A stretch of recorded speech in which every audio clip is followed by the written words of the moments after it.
Hey now, hey now. Oops, let's turn this off. Here. Hey, don't dream it's over. What's up, everyone? How are you doing? I'm looking like a lumberjack today, huh? It's not intentional, I suppose, but it's where we're at. What's going on? My name is Luke Thomas. It is the 30th of October, 2025. This is episode 276 of my live chat. Thank you so much for joining me. I greatly appreciate it. A bit of an update for everyone. I had to go crawling back to Comcast. I have reordered Comcast. Now, that won't be relevant today. I'm still on the Verizon network, although I'm hopeful that the way I've set it up will be as minimally interrupting as possible. But I had to go back hat in hand. I mean, it's not like they're great either, but I wasn't having these issues. So, fun times. Let's see what's on the agenda today. Well, we're still in the wake of UFC 321. That is out there. Ronda Rousey's out there talking real greasy on the burnt Chrysler podcast. Why she would appear on that podcast is baffling to me, but okay, putting that aside. And what else is going on? Let's see. They want to do a rematch between Floyd Mayweather and Manny Pacquiao. I was at Mayweather Pacquiao. When they did that in 2015, it was already seen as late. And now they want to do the sequel a decade later or more at this point, actually. Fun times. All right. But you guys know how it goes. Thumbs up if you're watching. Hit subscribe. Thank you so much for joining me. I greatly appreciate it. Your patronage is not taken for granted. And the way this works is I put up a link the day before on the posts section here at youtube.com/Luke Thomas. You guys fill it up. You rank the ones you want the most to the top. We'll do that for about an hour. And then afterwards, we'll do the paid portion where certainly you're under no obligation to do this, but it goes a really long way when you do put in a little bit of a donation into the super chat. You'll get your question on the screen, and we'll do it that way. The exception to that, of course, is if you have a membership. If you have a membership, you can do that part for free. Okay? All right. I'm trying to think if there's anything else I need to get to at the moment. I don't think so. I think it's about it. All right. So, without further ado, let's get this party started, shall we?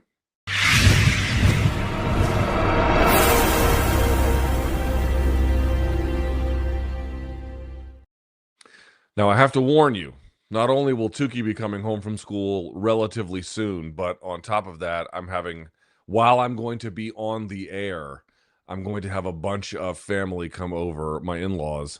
So I don't know how loud that's going to be. It might be very loud. It might be modestly loud. I really don't know, but I want to just give everyone a heads up. You might hear it a little bit later. And, I have expressed to them, hey, it'd be nice if it didn't sound like I was podcasting inside of a discotheque. I don't know if they'll hear me, though. You know what I'm saying? All right.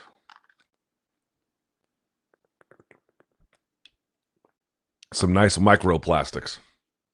By the way, I don't have any ad deal with these people, but it was so good that I had to tell people about it. Listen, energy drinks, it's not like drinking some kind of, specialty cocktail. It's mostly for function versus other considerations, but the more palatable, the better. So, we're grading on a curve here, right? We're not talking about things that are inherently very delicious, but delicious enough given the other services, so to speak, that the drink offers. This might be the best energy drink, especially for working out, that I've ever had. I had it today. The Gorilla Mind Orange Rush. It's super good. Super tasty. Gorilla Mind is a well-made product, I think, generally speaking, for energy drinks. Again, I don't have any deal with these people. I don't have nothing. This is just me as a consumer recommending to other consumers something I found value in. Again, we're not talking about the most delicious things in the world, but such that deliciousness matters for the service. This one, Gorilla Mind Orange Rush. This was a 9 out of 10. I usually can't say that I can give any energy drink anything more than a 7 or a 7.5.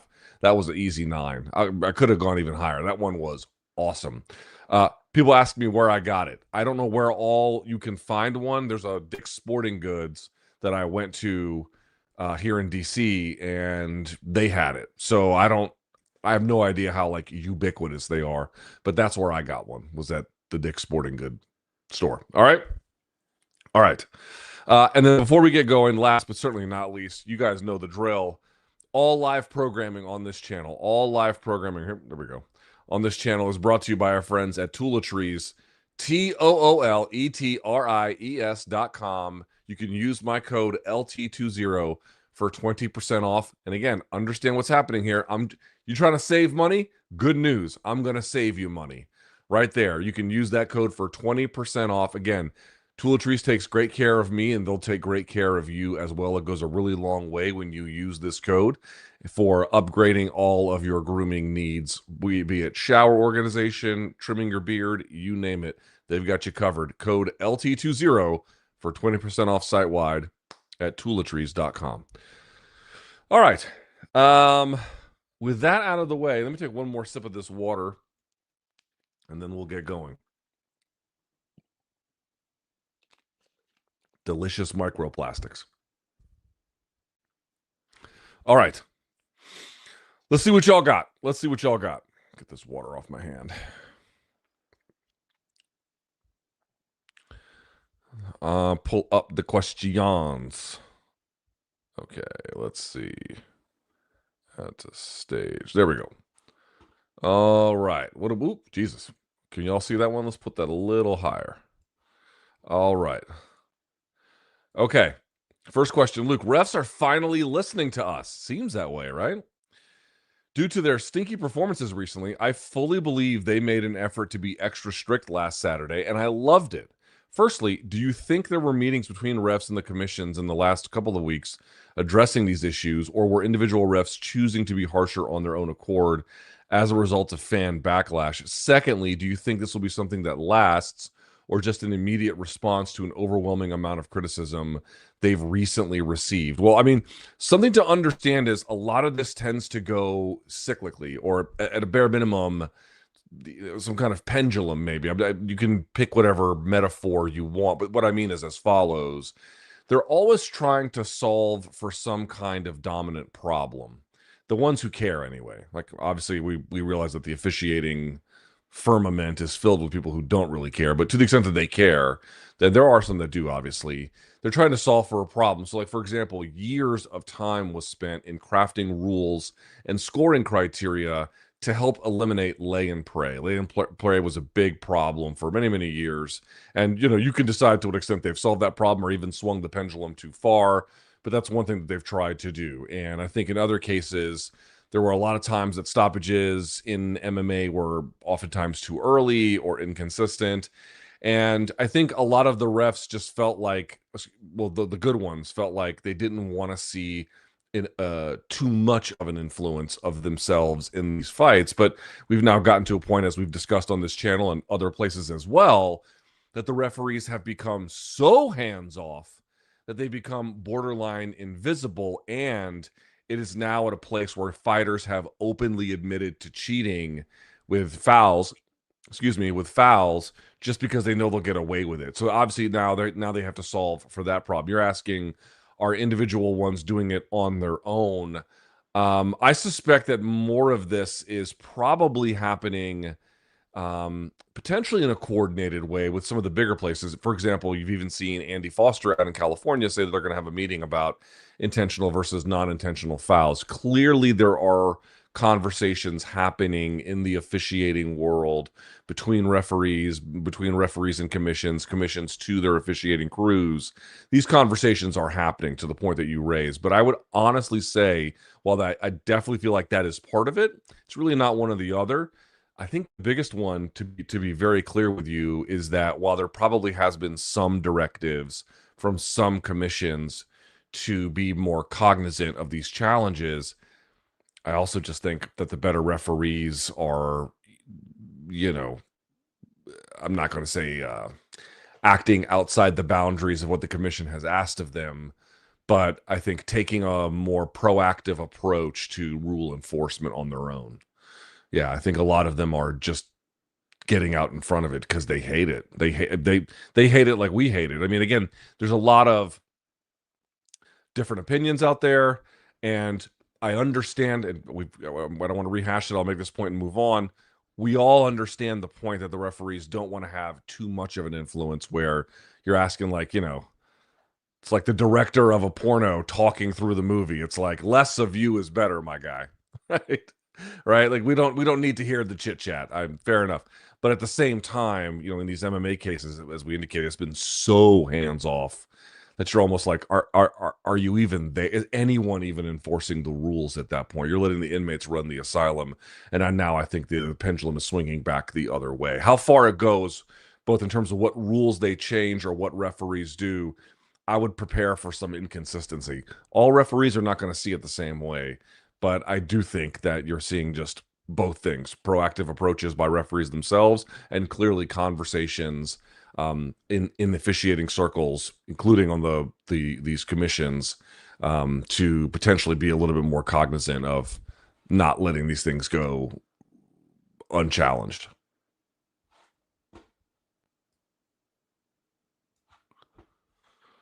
Mm-hmm. From how competitive Ciryl looked against Tom, does that change your opinion of how a potential Pereira versus Aspinall fight goes down? Alex too has a great jab, great low kicks, and solid takedown defense. Could he replicate what Gane was doing in the first round and beat Tom? Can I be honest with you? I'm not really super convinced Poatan has good takedown defense. Now, before you come for my head, please hear me out. It's not the same as me saying I can affirmatively declare that he doesn't. I know that he stopped a bunch against Ankalaev, nearly all of them against Ankalaev, and then the last fight, the last shot doesn't really count because it was a terrible shot and he was already hurt. But when he had his wits he had his wits and he was attempting good takedowns. I didn't see those efforts by Ankalaev as, like, for the most part, there's some exception, but a lot of those were kind of half-assed. Most of them were half-assed, or at a bare minimum, just trying to run someone. Like, it seemed to me like the takedown attempts, like if he could get the takedown easily, he would have gotten it.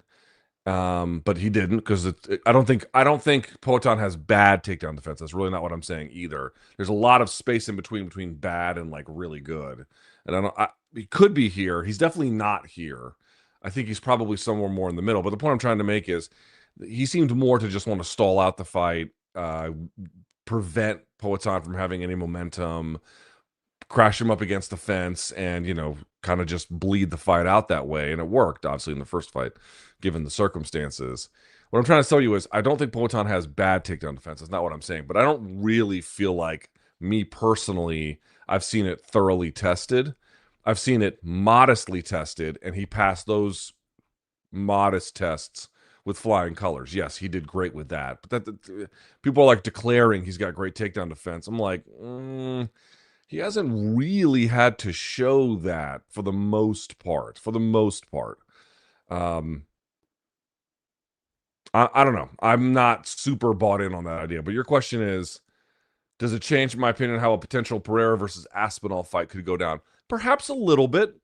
I mean, again, it's the same thing. Tom was probably looking for if you go back and look at that one takedown attempt that he had where he tries to run it down, he tried to catch him a little bit into something, but he didn't really set it up that well, to the point where Gane was just defending and then was able to get his down blocking in because nothing was occupying his hands. It wasn't a great setup from Aspinall. I mean, again, part of what Aspinall has been showing is like amazing athleticism, great punching accuracy for the most part, a real ability to get in and out of the pocket, change angles, build momentum very quickly, cover distance very quickly. He's got a lot of that ability, but he's been doing it against donks. He hasn't been doing it against guys who offer any kind of real resistance.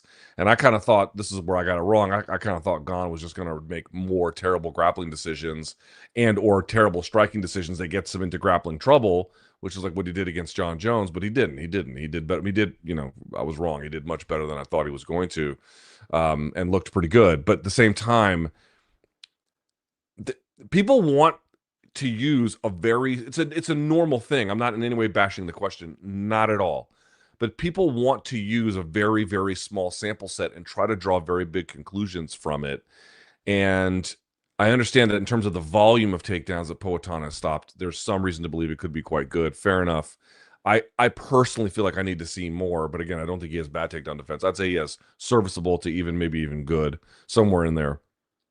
But in terms of like, how that would go against Tom, and because Gane stopped it, I mean, sure, I think I would probably personally confess to being more interested in seeing that matchup now than I once was. I do think there might be a little bit to it, but I also think we have to be real careful with this. Like,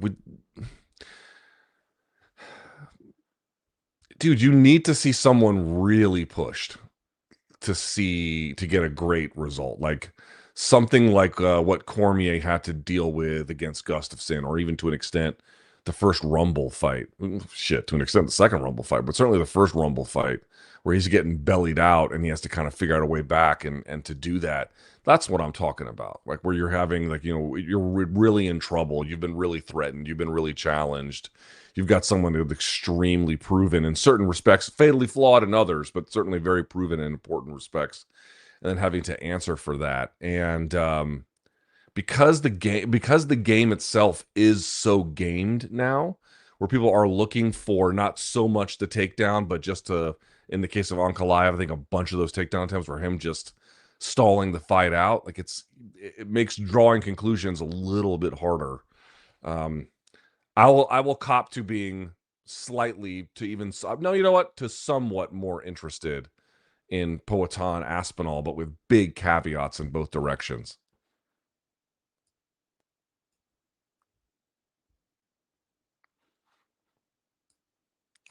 Is it just me that feels weird about having someone like Dern as champ, knowing damn well that she is not the best 115er on the planet, and Zhang is just choosing not to compete there anymore?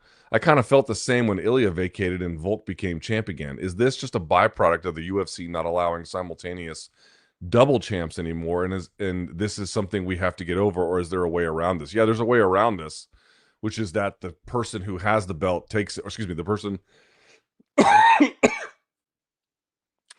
person who wants the belt just takes it from the person who has it. That's how you solve the problem. Well, your question is totally legitimate. Like, it doesn't feel right at 100%. 100%. It doesn't. It feels almost BMF-ish. Where you're not looking at scrubs. These are good fighters, and the fight itself was fine. Nothing super special, but fine. Right? Nothing really to complain about. It's not bad.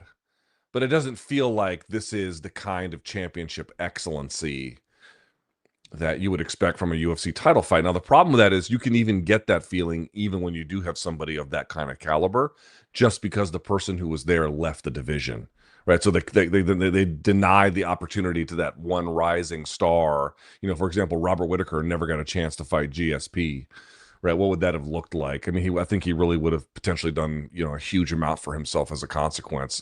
He still obviously was very successful, but he missed that little handoff. That handoff is critical. It's critical. To your point, look at what happens when you don't have it. Now, again, UFC's trying to solve other problems.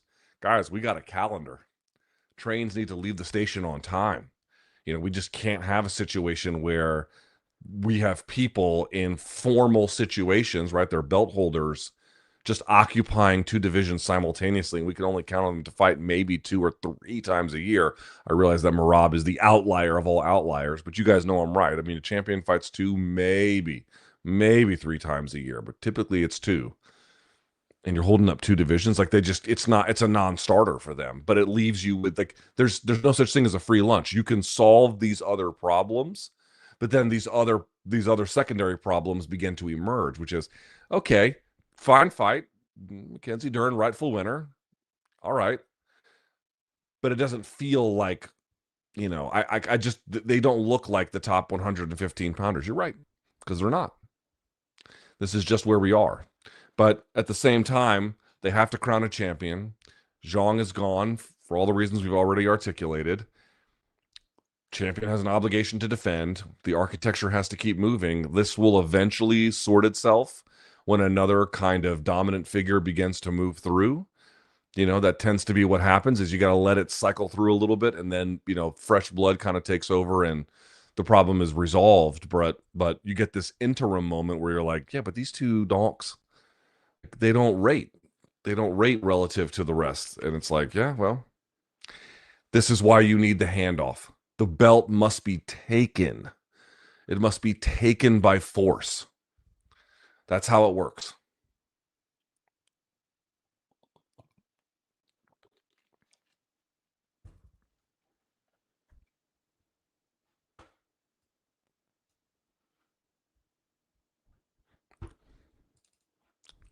Luke, say Merab beats Yan. Okay. If we run the Merab versus Umar rematch next and Merab wins, there is literally nothing left to do at 35. So I say we don't exhaust this matchup this early. Put Merab on skates for a bit and run Umar versus either Figgy or Song for a number one contender fight sometime next year. Umar is still very young, and although he clearly beat Mario, that fight didn't give me confidence in a rematch with Merab. Yeah, me neither. Had he subbed Mario and showed a new threat of being able to finish fights, then I'd be singing a different tune. But I still believe he needs one more, ideally a 5-rounder, to really make sure he's ready for Merab. Do you agree? Again, this is primarily going to be a function. I mean, okay, let me answer your question in two ways. Number one, in a perfect world. It's not the world we live in, but in a perfect world, I fully agree with you. Mario is tough to look good against. I've been saying this ad infinitum. I'm sure you guys are sick of me saying it. I know that everyone hated him from the Aldo fight, but he's very good. Clearly, he's very good. That toe hold he had on Umar, it wasn't quite right, obviously, but it was he's good, dude. He's real good. He's well trained. He's athletic. He comes in good shape. He's experienced. He tries hard from opening to end bell. Dude, he's good. It's hard to look good against a guy like that. And Umar looked fine against him. Nothing super impressive, but yeah, pretty impressive, but again, good, not great. And for that reason, I've said it before, him and Usman, they have very similar games. Umar and Usman have it's not like if you watched Usman's game, you would just get it's a mirror image of Umar's. I don't mean that, but I mean they excel in the same kinds of ways with the exact same fatal flaw. Their ability, their well-roundedness is extraordinary, and what really sets them apart in my mind is the ability. I would say Umar maybe slightly better in the grappling, but their ability to transition through phases of the games and into like very long attacks. They're so good at it, it's nuts. They're incredibly good at that. That's going to be a dominant thing for them at all times. However, they have against the better guys, particularly Umar when he has to deal with opponents who can wrestle up so well, they don't hurt people very well. They're not very good at that. They're good at scoring points. They're good at positional control. If you're lacking, then yeah, they'll sub you out. But they don't hurt the opponent. They don't have their game is not predicated. If you look at their winning records, it's not really predicated on an extraordinary amount of damage that they're able to unleash. That's not what they do. Even in situations where Khabib couldn't take the fight to a finish, certainly later in his career, those guys usually got beat up real bad before that. Like Ally Quinta, granted, that was sort of a rare circumstance, and I'll put up a pretty good fight given the circumstances there too. But you see my point. They don't have it, and I feel like I don't know if one more fight gets you there, but I would argue that Umar needs a little bit more work to do, less so to be the guy in line for the title shot, but just to give us a reason to think he can do something against Merab. I'm not really. I didn't see anything there that led me to believe that I should expect a different outcome if he and Merab fought, unless Merab made some kind of key errors along the way. So that's a perfect world. The perfect world is absolutely that's the case. But here's the reality that we live in. UFC's got a brand new excuse me. UFC has a brand new broadcast partner, Paramount. And it's going to be guns blazing when they start out. That January show is going to be big. Obviously, the June show at the White House is, I suspect, going to be quite big. And I don't think those are going to be the only two big ones on the calendar that year. I suspect the first, honestly. So let's see, January, February, March, April, May, June. Yeah, dude, the first two quarters, it's going to be balls to the wall. So my point being is, if they need Merab for a title fight to plug in and they want to use that Nurmagomedov name, they're going to cash that check. Right? I mean, this idea that they can slow play it when they want to come out guns blazing, and they're going to want to come out guns blazing. I have good reason to believe that. I think all bets are off. They will just be used as the calendar and the promotional needs require them to be. Now, as we know, if they go super heavy on the White House and super heavy in January, they're, and then they go super heavy in the months in between, it's going to make the latter half of that year real tough. So again, it's just a function of how the UFC wants him used. I'm just trying to warn people that like a Merab versus Nurmagomedov 2 rematch, I'm not saying that sets the world on fire, but it's still got some pretty important value. If they need to cash that, especially as they're trying to like really send a message with this new partnership, then they will. They just will.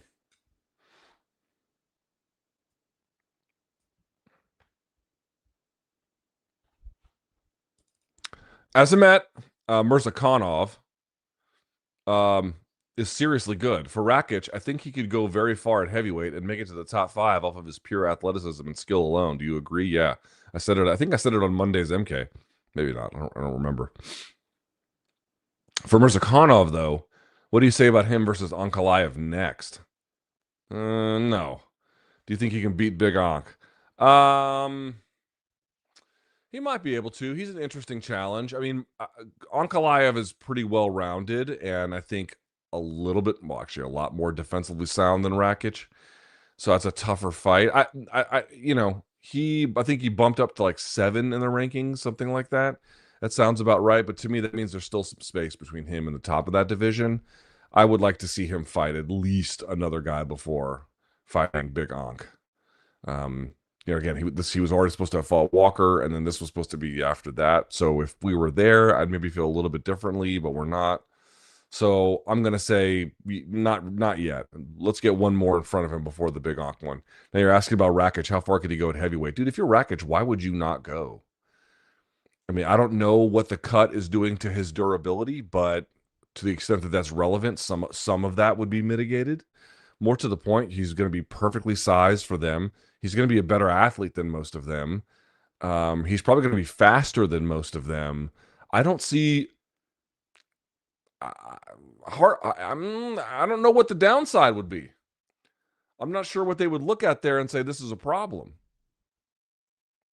It seems to me he could go really far at heavyweight if he wanted to.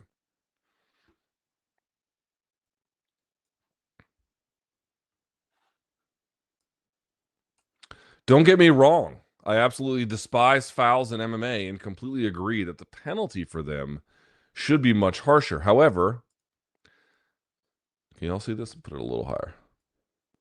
However, out of every single MMA fight that is scored, 50% of them are scored predominantly as a 29-28. Removing a point from a fighter, especially for fouls that clearly don't impact the outcome of the fight, can change so much about the overall outcome. So for any foul, I believe a fine is much better. That fine can vary depending on the severity.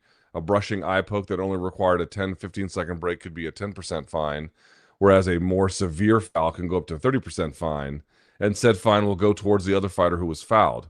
If that same fighter is to foul again in the fight, then a point can be deducted. We find fighters for missing weight, and although it still happens, it isn't all that common, especially for higher ranked fighters. I believe monetary penalizations would work the same with fouls. Since removing a point can completely change the outcome of the fight, I believe fines should be utilized more, and point deductions should only be used if that same fighter fouls again.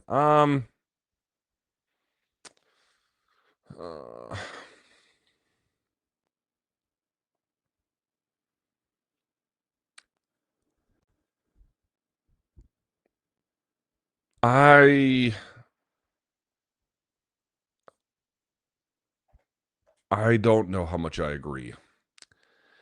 I think that there's a premise baked into this point that this is a more humane kind of warning, like it's a sterner warning before a second foul occurs, and then also makes fining, or excuse me, I should say, it also makes taking a penalty on the second time a easier call to make. It's like, well, dude, you did it once, you were warned, and you got fined, and then you still did it. Fuck it. Like, it gives you permission to feel better about the penalty. But for me, it's like, these guys already don't make much. The UFC, you know what? I'll say this. If the UFC were able to take other acts in conjunction with this one, I might feel a little bit differently. So, for example, I made a video about this, I think on Monday or Tuesday, where I discussed the reality of what we were seeing, which was what gloves have been tested to know that their geometry meaningfully reduces the amount of eye pokes in MMA. And the answer is there's one of them, which was the Bellator Power Lock glove, which was introduced in 2014 and has a curved surface on the knuckles. And I think there's something about the knuckles themselves being the padding over the knuckle itself being changed. But that's the basic idea, is that they did that. Now, the reason why we know that is because the Association of Ringside Physicians had a study commissioned where they looked at the data. They said it was the differences were statistically significant in favor of the curved glove.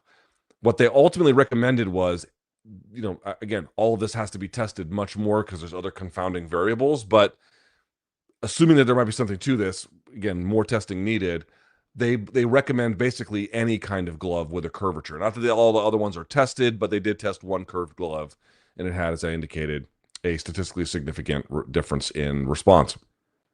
So what I'm trying to point out is, if the UFC went to a design like that, where now they've got something that meaningfully reduces, and you're putting in a relatively small but clear fining procedure, I think that works in tandem. But just taking their money now without these other factors kind of, you know, swaying the current of where everything is going, I personally feel a little bit uncomfortable with that. This is going to be a debate. Everyone's going to have a different response over it. Me personally, just pay is being already what it is. I just have a genuine problem taking yet more. I don't for making weight, because that's a precondition essentially for the fight to even happen. That's very different in my view. But it's not like I think fining doesn't work as an idea. I would just like to see it complemented with other things. Because I'm not opposed to the idea of fucking up people's fights with taking points. Oh, it resulted in a draw. Well, then it resulted in a draw. I don't think, my personal view is, I don't think it would be so much of an epidemic that you would just have like this vast sea of, you know, majority draws or just outright split draws or whatever, something like that. I just don't believe that. I believe that it would change fights, and it would change the way people fight sufficiently that you would have some of those things happening, but there would be other downstream consequences from it that would have a rectifying impact.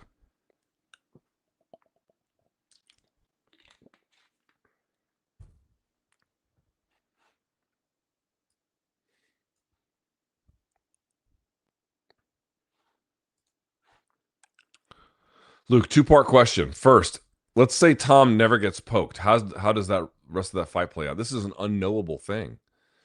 Secondly, in a crazy way, I'm actually really hyped for the rematch now, and I think many MMA fans are too. I, like most, thought this wouldn't be competitive at all, but now that we've been proven wrong, you say I, but we all have, because I did it too. I can't wait to see what adjustments both fighters make in the rematch, and I am really looking forward to it. Do you agree? Yes. It was extremely annoying what happened in real time, and it felt really bad, and it was really bad. No one wants an MMA event that you paid money for. I paid money to watch that, to end in this particular kind of way. I'm saying quite the obvious here.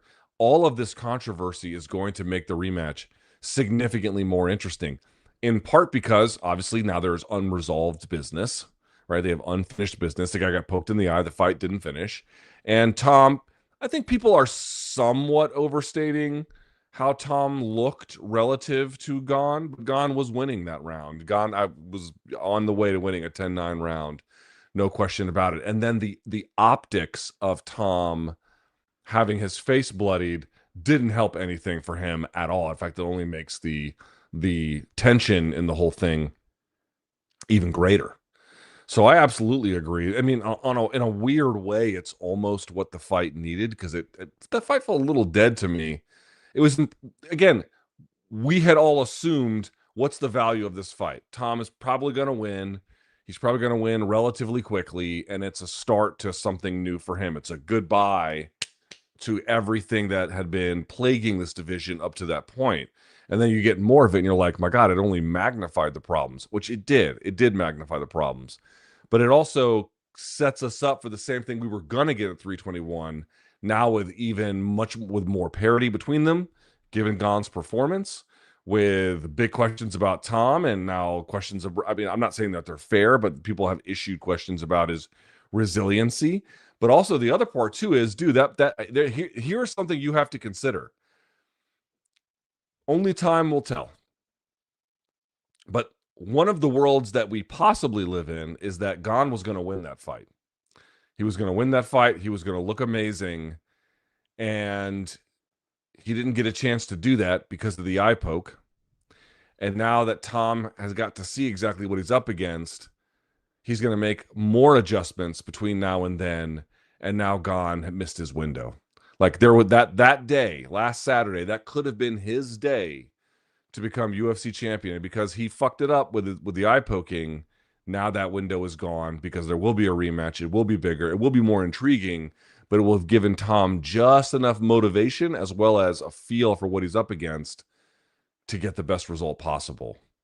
That is a very possible world that we live in. That is absolutely, in my judgment, on the table here. We will have to see. But for that reason, it makes it also very exciting. Dude, I went back and I watched it. Tom landed a little bit more than I remembered. But he also, dude, he was just getting hit clean with a bunch of stuff. The best things he was throwing with the straight backhands, those were good. The leg kicks were good from Tom. But, dude, he was getting touched up. He was getting touched up big time. His head, we should say this. Tom's offense is pretty good. Sometimes really good. Tom's defense kind of sucks. It's not great. He's been able to avoid, for the most part, the worst of it. A, because these fights don't last very long. B, because his offense tends to strike before the defensive problems pile up. And C, he uses a lot of athleticism, to pull out of things as he's retreating, which is real dangerous. And it can work, yes, but it's definitely not the recommended way to go about stuff. He just never had to pay for it. And even on Saturday, he didn't really have to pay for it. But he got pretty close, so he got close-ish. Now, he also could have gone out there in round 2 and turned the tide, and I did think right around the 3rd or 4th minute, Gane was still definitely in it. It wasn't like, oh, the tide's completely turned, but it did seem to me like Tom was starting to settle into a rhythm a little bit in that 3rd or 4th minute. But it didn't matter because the fight ended. So I would absolutely say I have way more intrigue for the second one, but I almost wonder if that's been spoiled by Tom getting a sneak peek at what he was up against and it being just enough to propel him in the rematch. Here's what I'm going to say. If Tom wins the rematch, that by itself doesn't necessarily prove anything. But let's say he's in one where it kind of looks like the first round of the last fight, maybe a little bit more competitive, and that Tom squeaks by him in the end.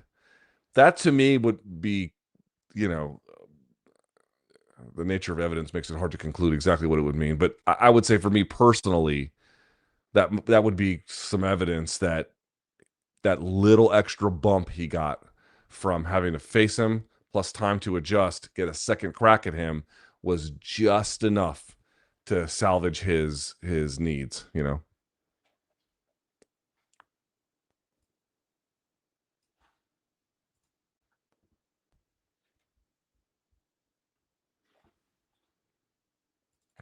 Is Tom Aspinall one of the unluckiest fighters ever? Joe Riggs might be the unluckiest. This guy had just constantly bad luck.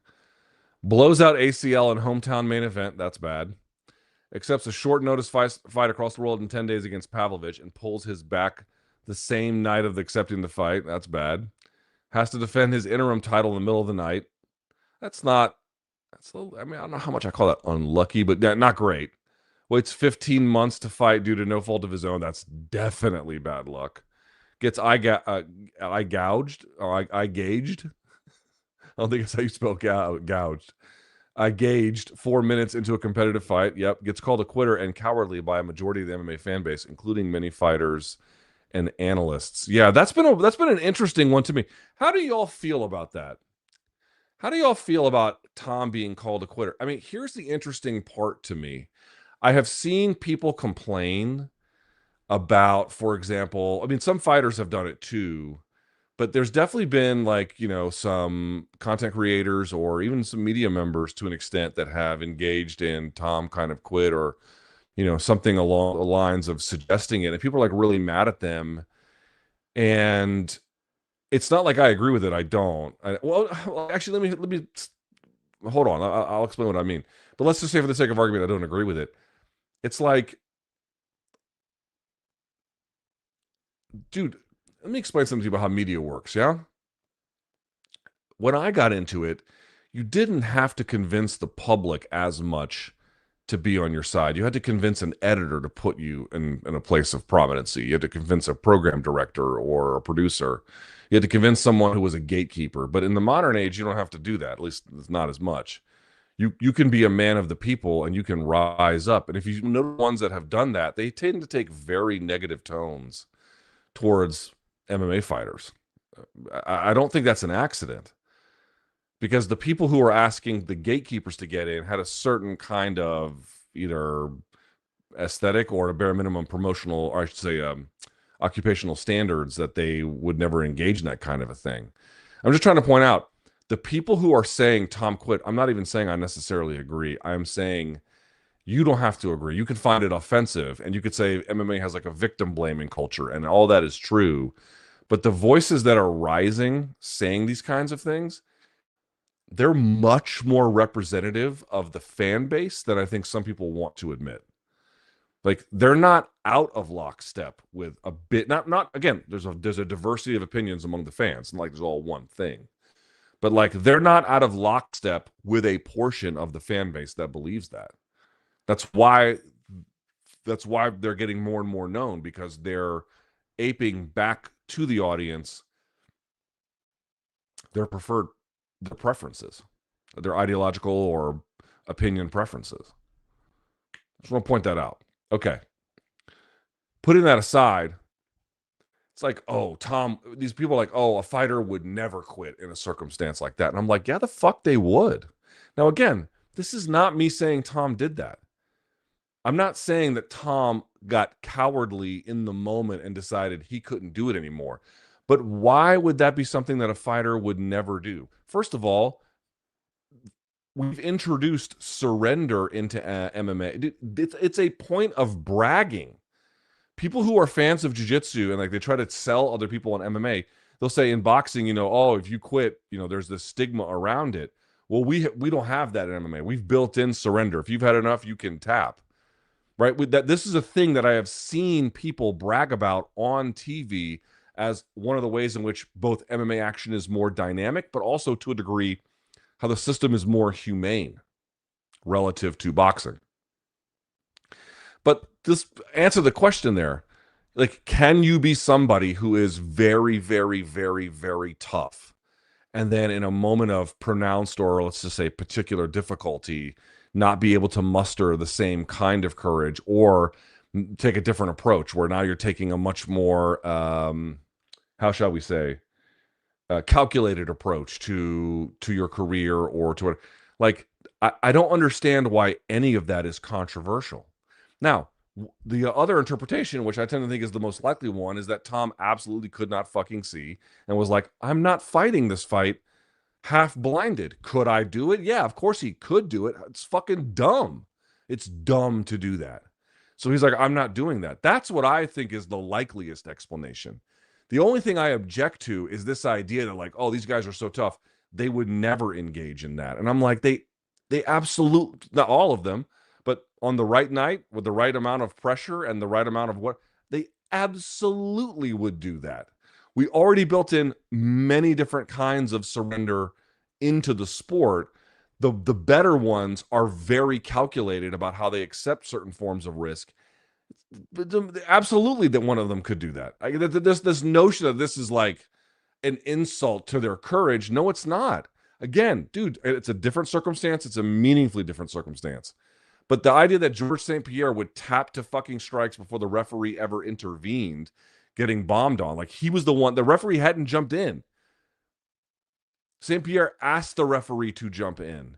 But then after that, goes down there and just fucks everybody up after that. It's like, dude, of course these guys make calculated times to just say, I don't want to do this shit anymore. They absolutely do that. They absolutely do that. Oh, and would they do it under a false pretense? Because getting bombed on by Matt Serra is not a false pretense. There's like this imminent threat that's on top of you. Again, there's meaningful differences. Yes, of course some of them would. Elite ones, absolutely. This goes back to me. It's like, oh, I could see certain guys cheating in the sport, taking PEDs, but I could never see X or Y doing it. Why? Why?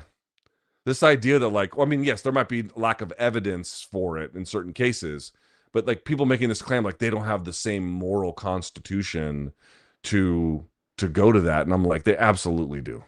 They 1000% do. It's a lot of hero worship that's used to disguise the truth of things. My best assessment is that Tom got poked and said, I can't see, and realized he couldn't see, not well enough to fight this guy, and was like, fuck this. And I don't have, I mean, it sucks that we had to experience this, but I don't have any problem with that. I have zero problem with that. None whatsoever.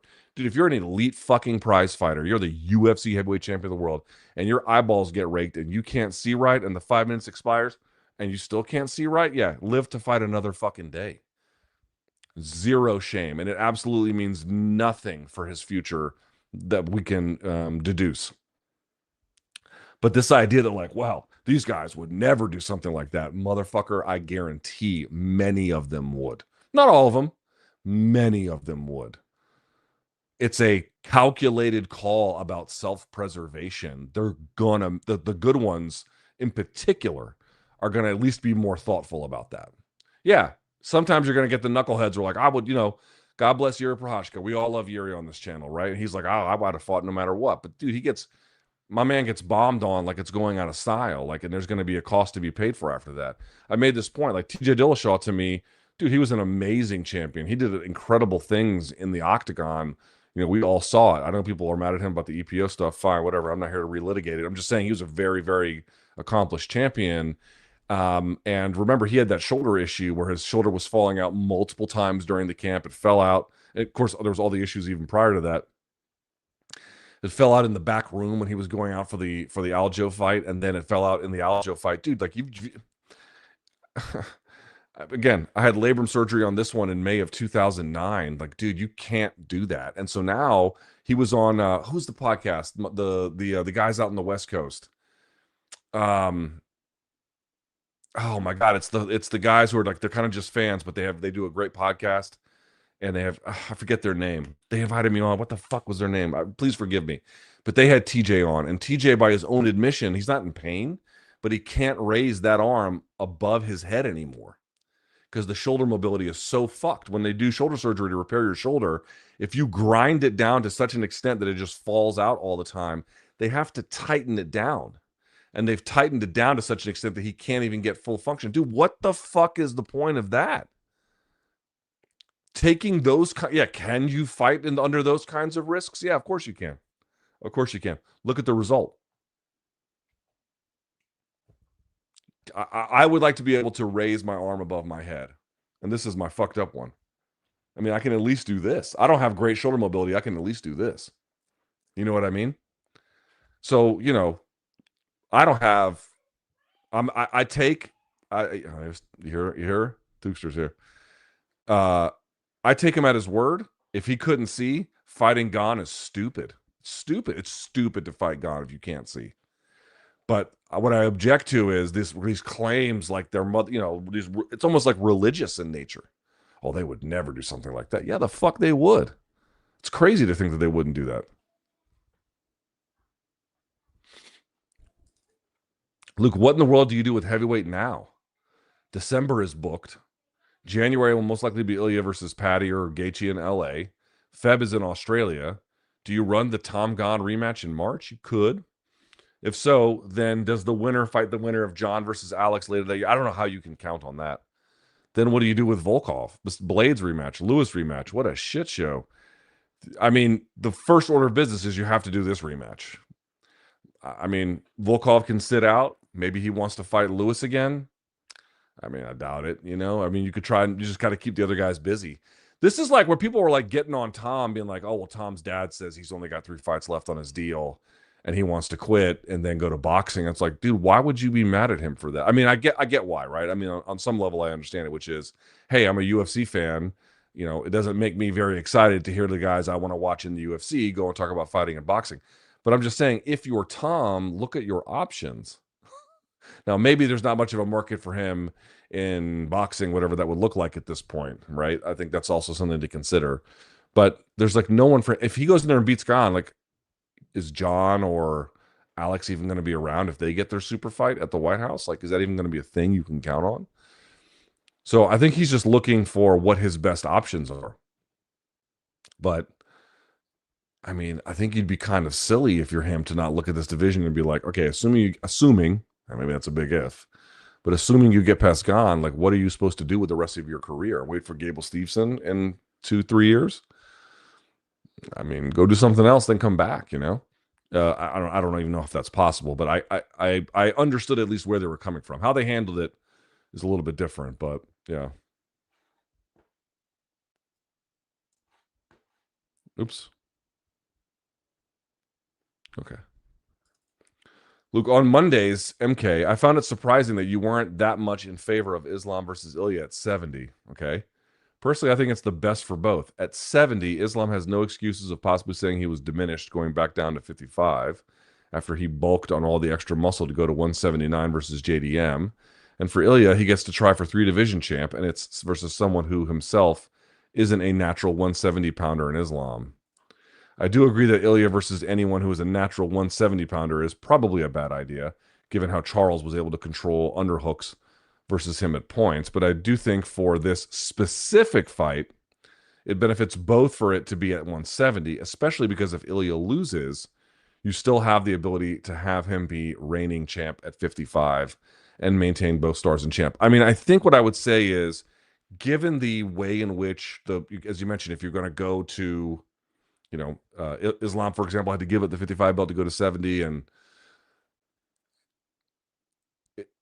trying to have it back at 55 at this point, unless he loses to JDM, seems difficult, right? Because you're bulking up, and now all of a sudden you're just going to drop back down to 55. But if he wins, go back up. I mean, it just doesn't make any sense.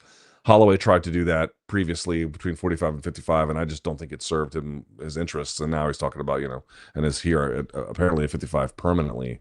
And I think I think that's smart. I think he's just gotten older. It just makes more sense. Dude, Ilia is not exactly like, I mean, I realize that the weight cut is tough. I understand, but it's not like he's a huge featherweight. He's definitely not a big lightweight, and he is a minuscule welterweight. I know what you're going to say. Well, Islam is not a natural 70 pounder. Let's see how that looks. I mean, he may not be a big 170 pounder, but he might be just fine for the size, for the weight class. You say not natural. He didn't. Yeah. What's natural? A guy who couldn't make 55? I suppose that's one way to look at it. It's one way to define it. Is a natural 70 pounder is a guy who like couldn't fight at 55, and Islam could. But again, I think that's a fine sort of like loose rubric as a way to measure it. But to me, the best kind of fight with the most meaningful result would be at 55.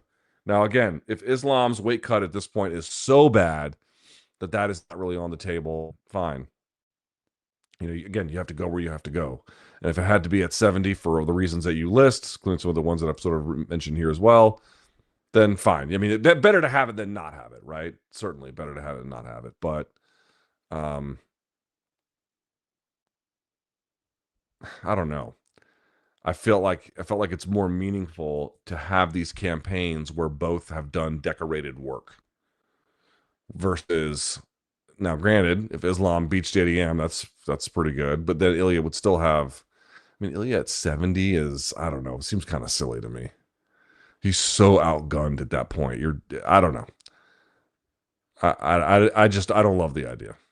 But as a realistic mechanism to make the fight possible, you may not have any choice.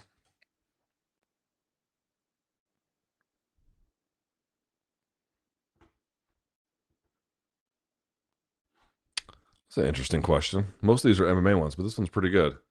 Luke, skip it if you don't want to answer. No, I'll answer this one. You had a child at a late age. Yeah, 39.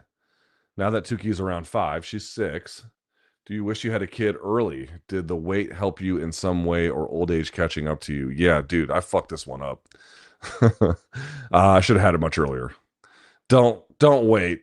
I mean, I did what a lot of young professionals, or I mean young, pre-40 professionals do, which is wait till you get as close to 40 as possible before you pull the trigger on having kids, right? You got these career ambitions and you were trying and trying and trying.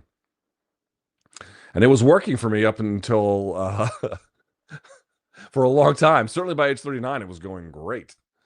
So I felt like, all right, I got to a good spot now. I mean, at the time, it felt right. Not that 39 was great to have a kid, but that, I'd done enough things in my, because at 39, I had just signed with Showtime and everything, and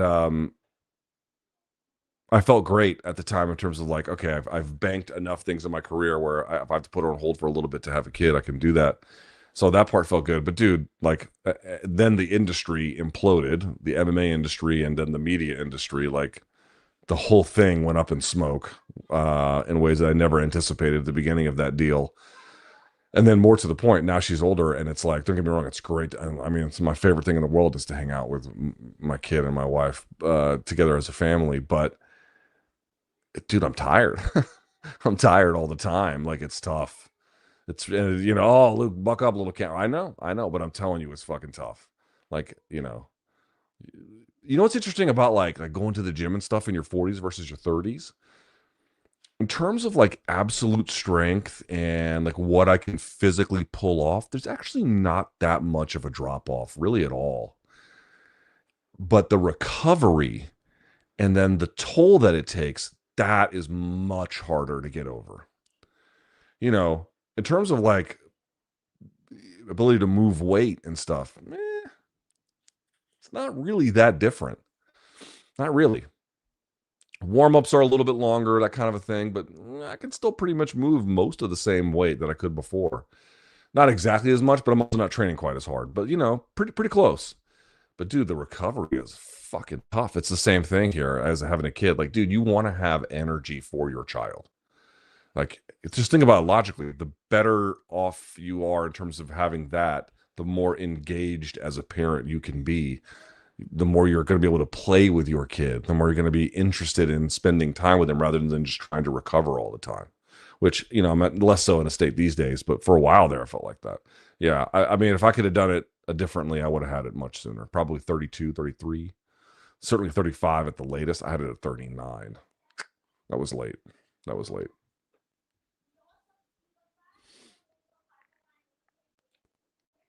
Okay. Let's get to this question on stalling.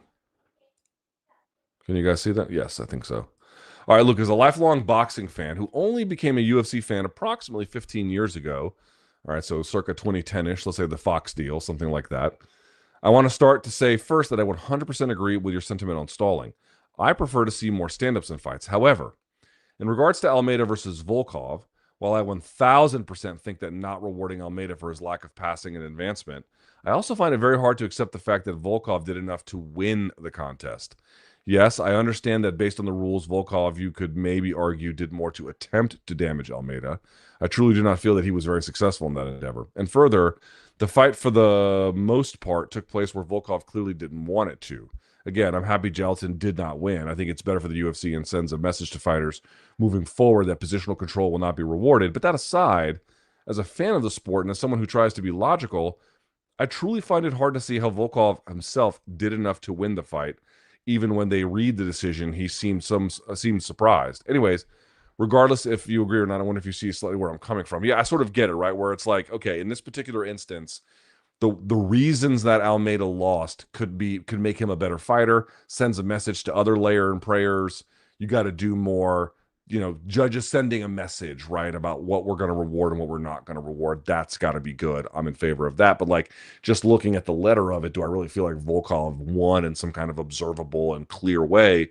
No, I don't. I basically agree with this, but this is kind of where we're at with commissions. They'll tell judges, if you can't find a different, I mean, if nothing, like, so if me and BC are fighting and we just circle for 15 minutes, yes, it's going to be very, very hard in any way. Like, I don't advance territorially. He doesn't. If he throws a jabs and misses, I throw the same kind of jab and miss. Like, there's like virtually nothing happens, right? Then you get to questions of like, to what extent should these rounds be 10-10s? But I just know what commissions tell these judges. They're like, if you can't tell the difference between, who won and who lost in these rounds, then I'll just find somebody who will. I mean, these are conversations that are had along these lines. They want finality. They want up, down, left, right. They want distinction between the two combatants. They want that. So, again, it goes back to the question of like, oh, well, a lot of fights are 29-28. What happens if you find someone? Well, I tend to think that changes the fight in ways that you may not fully appreciate. But more to the point, I don't mind if it fucks up their fight. I really don't. Or in this particular case, if both of them are not really doing shit, giving it a 10-10, I'm with you. And it could have changed the scoring in who knows what kind of ways. But that's just not how the commissions train their judges. They want them to be able to identify distinctions between them and then score based upon that. And so you're getting cases where it's like, they're reading the flimsiest shit imaginable, right? They're like looking at this and they're like, oh, you didn't cross this T and you did dot this I, and I guess we'll award points for that. And you're like, okay, fine. But there's nothing here. I'm with you. I'm all in favor of 10-10s, but the commissions aren't. The commission, and you might be asking, well, why do they feel that way? They tend to believe, one, it's just ideologically that these things can be identified, right? That you can identify winners and losers in almost virtually every round. But more to the point, that they believe that if you're one of these kinds of commissions where an event is taken to your state and your judges are turning in all these 10-10 cards, and then you're getting draws, split draws, majority draws, or weird scorecards, and the promoter's like, well, why the fuck would I bring my event to this state? I'll just take this to another part of the country. They don't want to be those guys, right? So they're not able, I think, under these considerations, to leverage the rules in ways that you or I might prefer, or maybe most people even would prefer. They're unable to do that.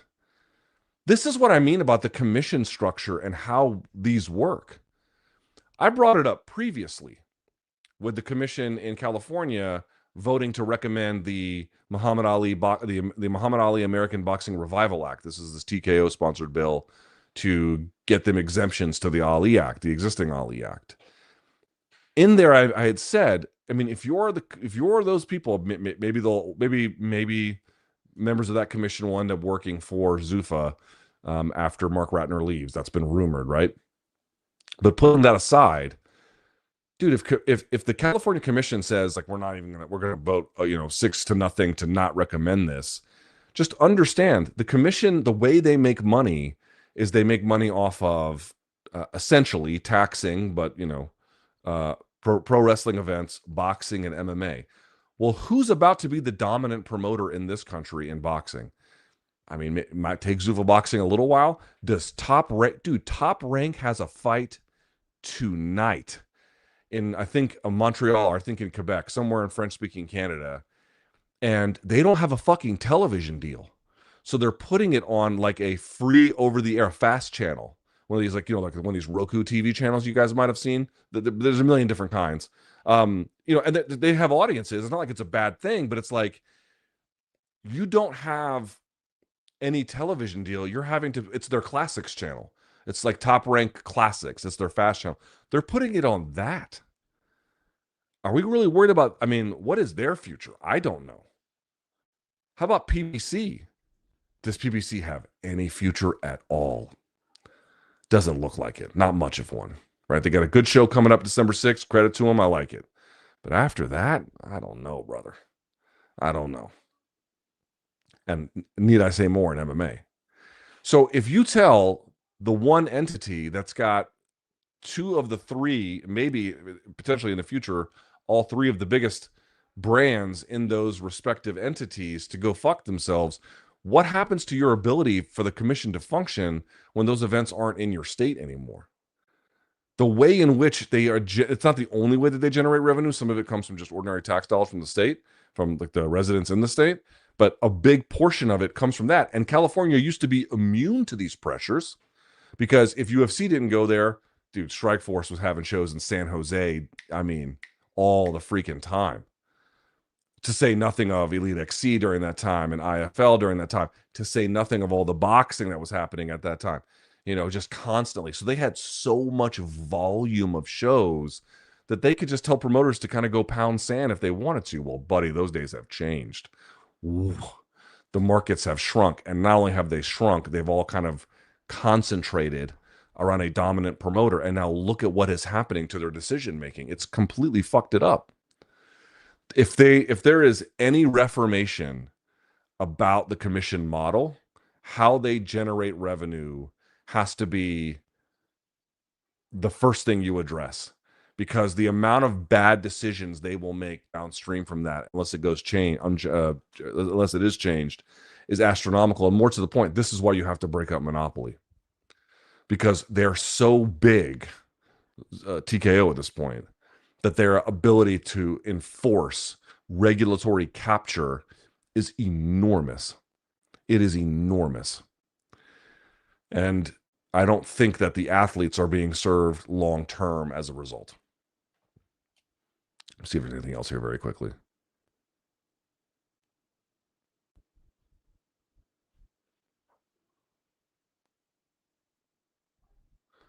We kind of did this one.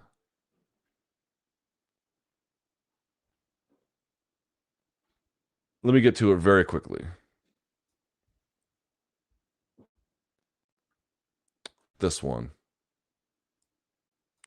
Luke, what are your thoughts on Tom's dad and coach Andy Aspinall publicly saying they're interested in going to boxing once their UFC contract is up? More importantly, how do you think Dana's reacted to this? He was livid. He hates that kind of talk coming from his fighter, so it's possible he will carry that grudge when it comes time to make decisions on Tom Aspinall's career. What kind of shit is that? Where you have to walk on eggshells around your boss so he won't fuck you over? This world. And it's like, oh, who in their job can talk shit about their boss? And it's like, well, the one that's an independent contractor, in theory, should be able to, especially if they want out of the deal.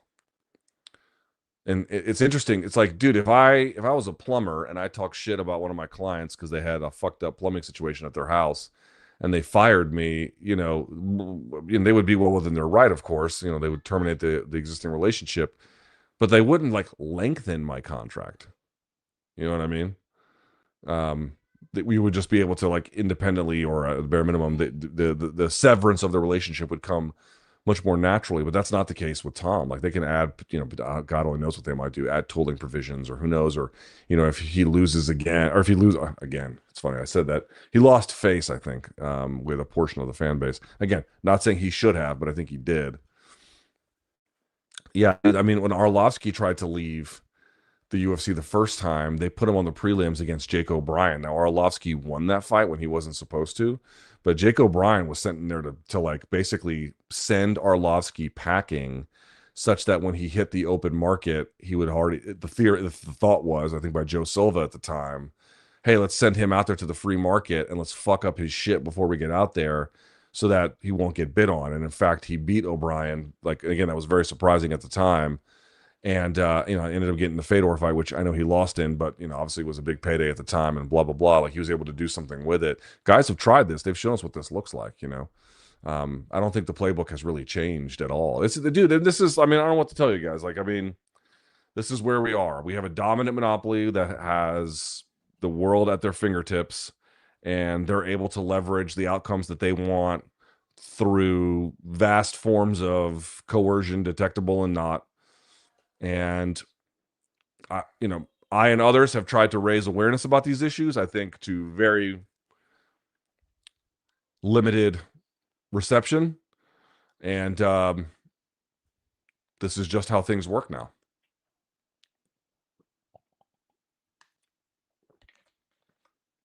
This is just how it works now. All right. Let's get to your super chats. But before we do, very quickly, excuse me, God damn, I hate doing this on my laptop. Boys and girls, look at this. Tooletries, helping men get their grooming together. I'm going to help you out, boys, men. Go to tooletries.com, TOOLETRIES.com, and you can use my code LT20, LT20 for 20% off everything site-wide. That includes, so this is the scalp brush, this is the beard brush, this is the back scrubber, and then of course you got things like this, the shearer, which is phenomenal. This is it right here. You can see the ergonomic handle, USB-C rechargeable, right? Got an awesome waterproof. Got a light on the end there to help you see all the stuff. Dude, this thing holds a charge forever, by the way. I haven't charged this thing in a long time, and it works great. Incredible. Easy to change out the blades on top. And, dude, it will get your grooming situation exactly where it needs to be. Holidays are coming up. Thanksgiving's coming up. We're not too far. You know, you might have to go to a friend's place. You might have to go to, an end of the year work party. You know, you got to be at work all the time. But I'm just saying, there might be more social gatherings closer to the end of the year. It's going to help you to be having a good grooming routine to walk in there, to get yourself right as a general proposition, and then especially on the event itself. Good grooming, the dividends that it pays are enormous, and I'm going to help you get that both in terms of high quality, things that work, things that last, things you can trust, and I'm going to help you save money along the way. Tooletries.com, TOOLETRIES.com, 20% off. You can use my code LT20. It goes a long way if you use their products. And I know everyone's like kind of pinching their pennies these days and making sure they want to buy stuff that's quality or not. I don't know if I can invest. Listen, I understand it. But if you're trying to save money towards something that actually works and will last you, this is it. I use their stuff literally every single day. Even when they sponsor this channel or don't, that stuff is in my bathroom. Tooletries.com, TOOLETRIES.com, and use the code LT20 site-wide, 20% off. A link in the description box below if you want to go and check them out. Big thanks to our friends at Tooletries for taking good care of me, and they'll take good care of you. LT20 to save yourself some money. All right. Let's see what we got here. Stay Perfectly became a member. Thank you, my friend. I appreciate it. Welcome to the party. Max says, Luke, is Aspinall going to benefit in the rematch with Gane, given that he's had the chance to feel him out? Yep, this is what I've been talking about the whole time. Also, I've been a member for 4 months now. Thanks for having me. You're the GOAT at this shiz. Well, thank you for being a member. I really appreciate it. But yeah, absolutely, dude. I'm telling you that it was a short-term curse for Aspinall to have it go the way that it did, to be made to look, he got his face bloodied up, and some people are saying he quit, and there's a lot of pressure on him. Like, short term, L. But long term, that whole thing might come back around and turn right into a W. It's up to him. Really, it's up to him. But I absolutely believe that one of the outcomes that is more likely than not is that, as I indicated, he got just enough of a look and just enough of a feel and a bit of a wake-up call as well to be able to right some of those wrongs the next time. I absolutely think that that's on the table, 100%. SA says, between Haqparast, Overeem, Askren, and Bryce Mitchell, which KO was more shocking once the opponent was unconscious? Mitchell. He did a lot of twitching. That was scary to me. Mitchell. Bildo says, any thoughts on Trump suggesting we start nuclear testing again? Also, have you watched a House of Dynamite yet? I have only saw the headline on what he said about nuclear testing. I don't have anything informed to offer about it. I mean, Yeah, I don't have anything informed to say. I don't know nearly enough about what he is specifically proposing to deal with it. House of Dynamite, my understanding is the reviews are good. Certainly the trailer that I watched looked pretty good, but I've not had a chance to see that. I'll tell you what I did watch the other day, believe it or not. I know I shit on it here on this live chat. I saw the new Fantastic, well, new, but the one that came out this year, the Fantastic Four movie.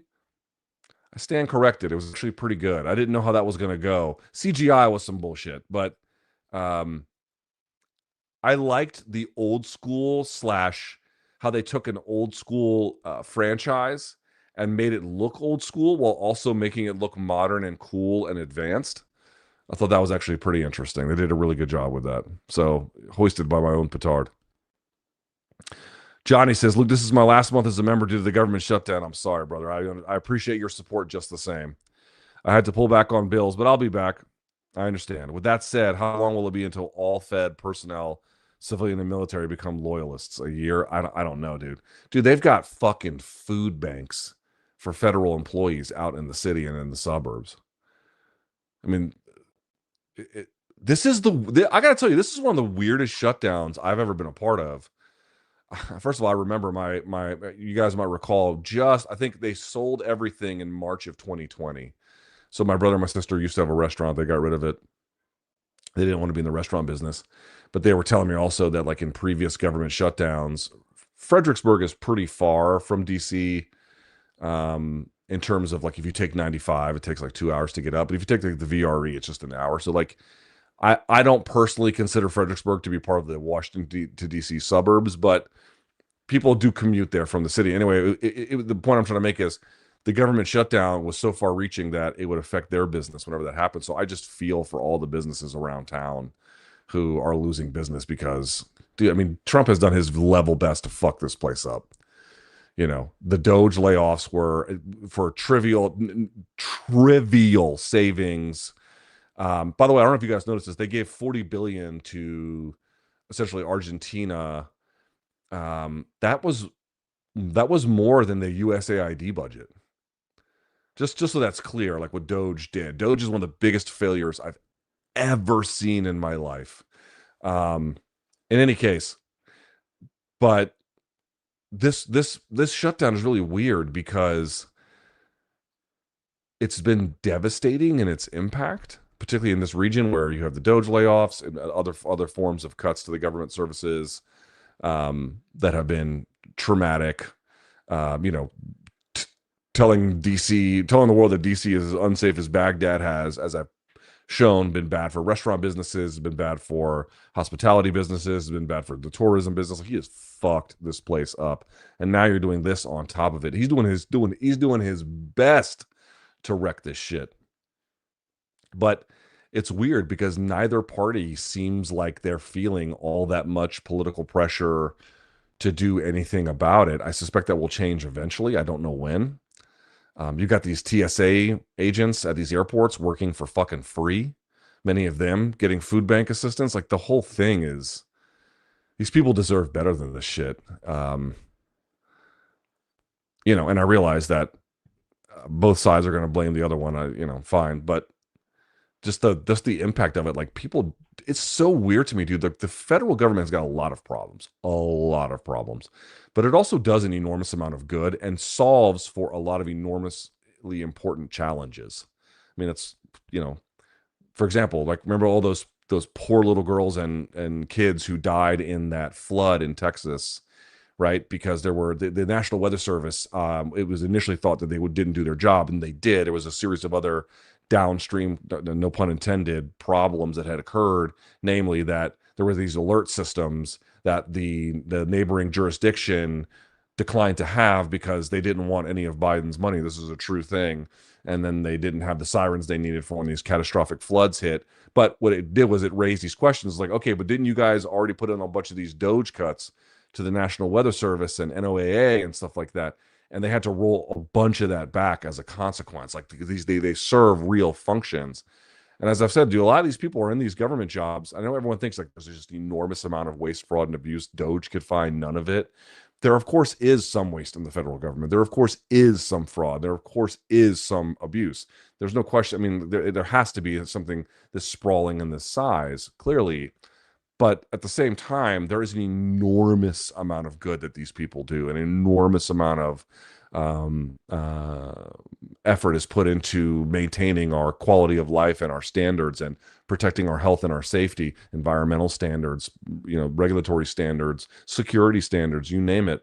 They're all part of the federal government, and we just shit on these people and treat them like absolute garbage all the time. And I have to tell you that, like, I mean, I don't know how many federal employees you know. I know a bunch. I mean, they're not.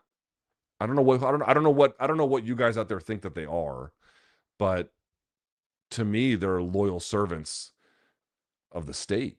And I don't mean like the state as in like a patriotic sense, although there might be part of that too, but in a state of like, we need these things to function in a healthy and orderly way. And they help us have that. And we just shit on them. It's insane. Has Trump's warmongering with Colombia spelled wrong been a conversation in your house? Yeah, dude. By the way, just so everyone makes this mistake, so I'm not beating you up, I promise. See how it's spelled here? Columbia. In English, it sounds the same. Colombia with Colo or Colombia, Colu. In Spanish, it sounds differently. In Colo, which is how the country is spelled, it's Colombia. This way, they would pronounce it as Columbia. So you would get a difference in sound in Spanish that you don't get a difference in English. Okay, putting that aside, yeah, of course, dude. Of course. Um, yeah, it's a big topic. It's more of a big topic about Venezuela because, I mean, the U.S. clearly wants to go to. I mean, they're not. Dude, did you guys read Drop Site News? I mean, they want to do regime change in Venezuela, right? Like they want to do that. They want. It's illegal. It's immoral. It's a terrible fucking idea. It's bad in every way. Like it's a disaster in every way, but they want to try it because Marco Rubio is a neocon war hawk at the end of the day. You get it. And of course, if that falls, it's less so much a threat to Colombia under Petro because honestly, Petro's a sitting duck. He can't run for re-election. And I guarantee you that the next president of Colombia is going to be conservative or right-leaning or whatever. There's just no doubt in my mind that that's the case. Like Petro is, he's got a base of support at home, but he's unpopular. He is unpopular in Colombia. And for good reason, too. There's been some security lapses during his run. I mean, I listen, it's a complicated thing. So the way they see it is more of what does it mean if they get regime change in Venezuela, which is clearly what they want. What does that mean for Cuba? And what does that mean for a lot of other things? But Petro, I think the U.S. also probably feels this way, is a little bit more of a temporary issue. Maduro, I don't think I mean, I don't think he's going to be there until he says he's not there anymore. The last set of elections had, I mean, I think at a bare minimum, some irregularities that were worth interrogating, right? So, and obviously, short of some other dominoes falling, Cuba's going to be, I mean, and America has fucked that whole relationship up too.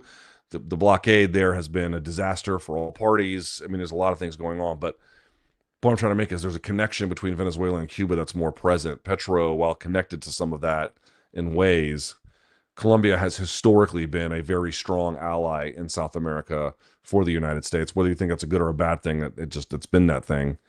And then Petro is a lame duck. Like he'll be out of there in a year.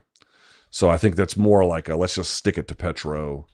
But like what they do in Venezuela, I mean, who the fuck knows, right? Welcome to the party, the Chap 2011. Reaction that Tom got from the MMA community was so egregious that if he is permanently injured from that, plus how right-wing UFC is, I'm done watching. Well, I don't know if you know this. MMA is not right-wing. I mean, I said that and the world told me I was wrong, so I don't know if you know this, but even though there's an enormous amount of evidence around it, there are people that will tell you you're crazy. But the first part is, I don't think he'll be permanently injured. I think you'd know something by now if that was the case. All of the other medical evaluations that he has shared with us kind of suggest as much that he'll be fine. So I don't think you have to worry about it. But It's so, dude, it's so funny to me when people get mad at traditional MMA media for being insufficiently nice and reverential towards the fighters. And I'm like, I'm not saying this applies to you watching or you who asked the question. That's not what I'm saying. I think plenty of fans, maybe even the majority of fans are humane. But the loudest, meanest group towards the fighters is a portion of the fans themselves. And again, that group anointing their media leaders is how you get those people in whether they're media or content creators or something in between. That's how you get them saying those kinds of things, because they're the ones that most represent that portion of the fan base. Nobody is meaner to the fighters than them. And then these the traditional media isn't nice enough. It's like, guys, I don't know if you've been paying attention. There's a huge market. Not that I wish to take part in it, but there's a huge market for being mean to the athletes. I don't know if people I'm noticing that. Like, there's appetite among a portion of a big one of the fan base for it. The concept that the traditional MMA media is insufficiently reverential is so fucking stupid and backwards. It's almost like insane to even offer such a thought. Luke, I've been watching since 2015 or 2014. Drank too much, not sure. Anyways, thanks for everything, you, and happy Halloween. Yeah, thank you, Canito. I appreciate it. Laura says, can you make a case for Tom winning the bit that we saw? No. My friend kept trying to make the case that he was winning, and I couldn't see it. Your friend has issues. No, there is no case. You could maybe argue it was a 10-9 for Gane and not a huge one. Okay, Tom got his licks in. As I mentioned, Tom looked like he was finding his rhythm a little bit there. You can make that claim, but can you make the claim that Tom won? No, you cannot make that claim. What do you think Nick Fuentes being more mainstream now means for society? I feel like this wouldn't have happened years ago. Also, you said you talked to him under certain circumstances. What are they? I don't know what they would be.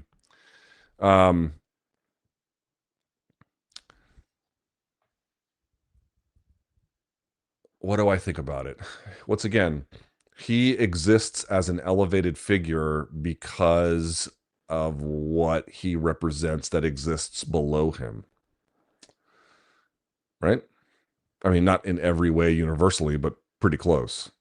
He is saying things in a way about topics that matter to that audience in a way that represents their interests, or their perceived interest anyway. I'm not in any way endorsing his fucking worldview, far from it. But what I'm trying to say, like his rise, dude, understand something. I think Kyle Kalinske made this point, and it's really quite true. Like, his ascension is not surprising anymore to me. Like, people think so for example, on the left, there's kind of like this view that, like, after Trump goes, things will get better. And I am not convinced by that at all.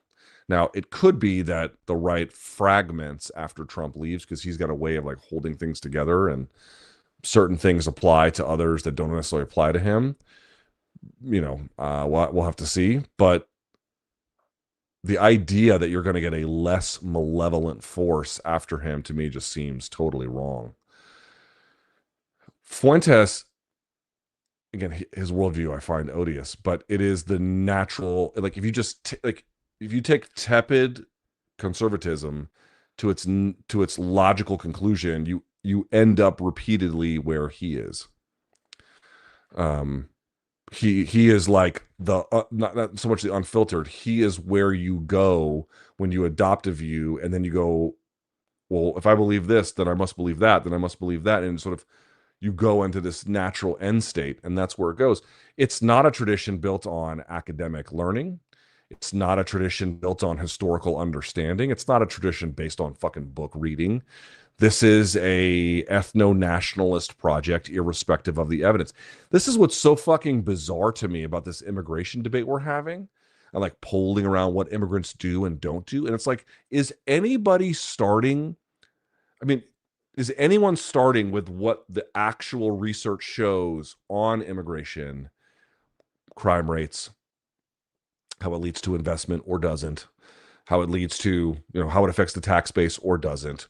What are the major reasons why they're here or not? Like what does the evidence around these situations, at least as it pertains to the United States, because I know nothing about what the stats show for European migration, but I've done at least some. I talked to Zeke Hernandez, one of the foremost experts in the world. The debate around it is entirely divorced from reality. Well, these guys are, they're more criminals than the natives. There's just no evidence for that. None. Zero. Positively nothing. Like, look what's happening. All these. Did you guys see this New York Times articles in these red states, like in Nebraska and Iowa, where they're having these immigration crackdowns on the labor force? In Iowa, it's being doubly exacerbated because 49% of their electricity comes from clean energy, which there's now been additional efforts to undermine with this administration. Dude, there's a local fucking depression economically in Iowa. It is terrible there in terms of how they're having to suffer as a consequence. Some of it is related to immigration. Some of it is not. The point I'm trying to make is that's not the argument that Fuentes is making. He's not starting from the evidence and then working backwards to make a worldview. He's starting from a worldview, the evidence be damned. But that worldview right now, because things are so fucked up, people just, I don't know, take as gospel. There isn't, like, again, it's not rooted in, we've got the evidence on our side, we can prove the evidence on our side, and we're going to make the argument to you. It's no, we want an ethno-nationalist Christian project, and that's what it's just going to be. That's the pitch. That's the argument. The reason why it has currency is because American life has been so turned upside down from being hollowed out and mismanaged that people like that have been given that those people have become to, again, I think regrettable in every way, but they become to represent people perceive them anyway to represent the natural extension of what their interests actually are, and to obviously he doesn't have the same, he's got a quarrel with Judaism because I think he's, deeply anti-Semitic. I don't have that. I don't have any quarrel with Judaism, but the establishment, the Republican establishment and Democratic too, inability to reconcile with the crimes of the government of Israel, I think also gives him how do you undermine Nick Fuentes if you're trying to come from the right? You have a progressive attitude on eat the rich and what that means, and then also cutting off, aid completely to Israel. I think a lot of that would go an extremely long way at undermine, or at least sufficiently a long way at undermining the kinds of appeal he has to the audiences that he does, which is why getting those kinds of ideological projects in line are correct. But he doesn't make an argument from, we've looked at the research on immigration and this is why we've come to our conclusion. It's the opposite of that. And so ask yourself, what has happened in American society that has made that appealing to some?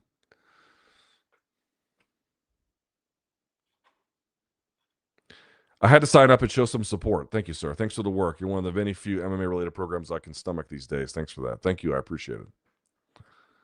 Big Luke, have you seen Dr. Mike's controversy? Dude, it just doesn't end. So, oh my God, it doesn't end. Okay, so everyone saw this, right? Everyone saw that Solomon Nelson, this other YouTuber, took a look at his PhD and tore it to pieces and blah, blah, blah. And that was one thing. And then he tried to cover it up, and then that blew up in his face. Well, now, have you guys seen this? This is the reason that I kind of kicked him to the curb. I had him on before I knew any of this. I had him on this channel. I had him on because I thought he had great insights. I mean, I don't know shit about exercise science. He seemed knowledgeable. Renaissance Periodization had been a pretty cool company. So anyway, I had him on, I don't know how long ago it was, I think early 2024, something like that. And then people brought to my attention after I published, they were like, have you seen the stuff you said around race science? And I was like, no, I didn't see it. And then I checked it out and I was like so fucking disappointed. It was hard. I mean, I just couldn't believe it. And I was like, well, that's that.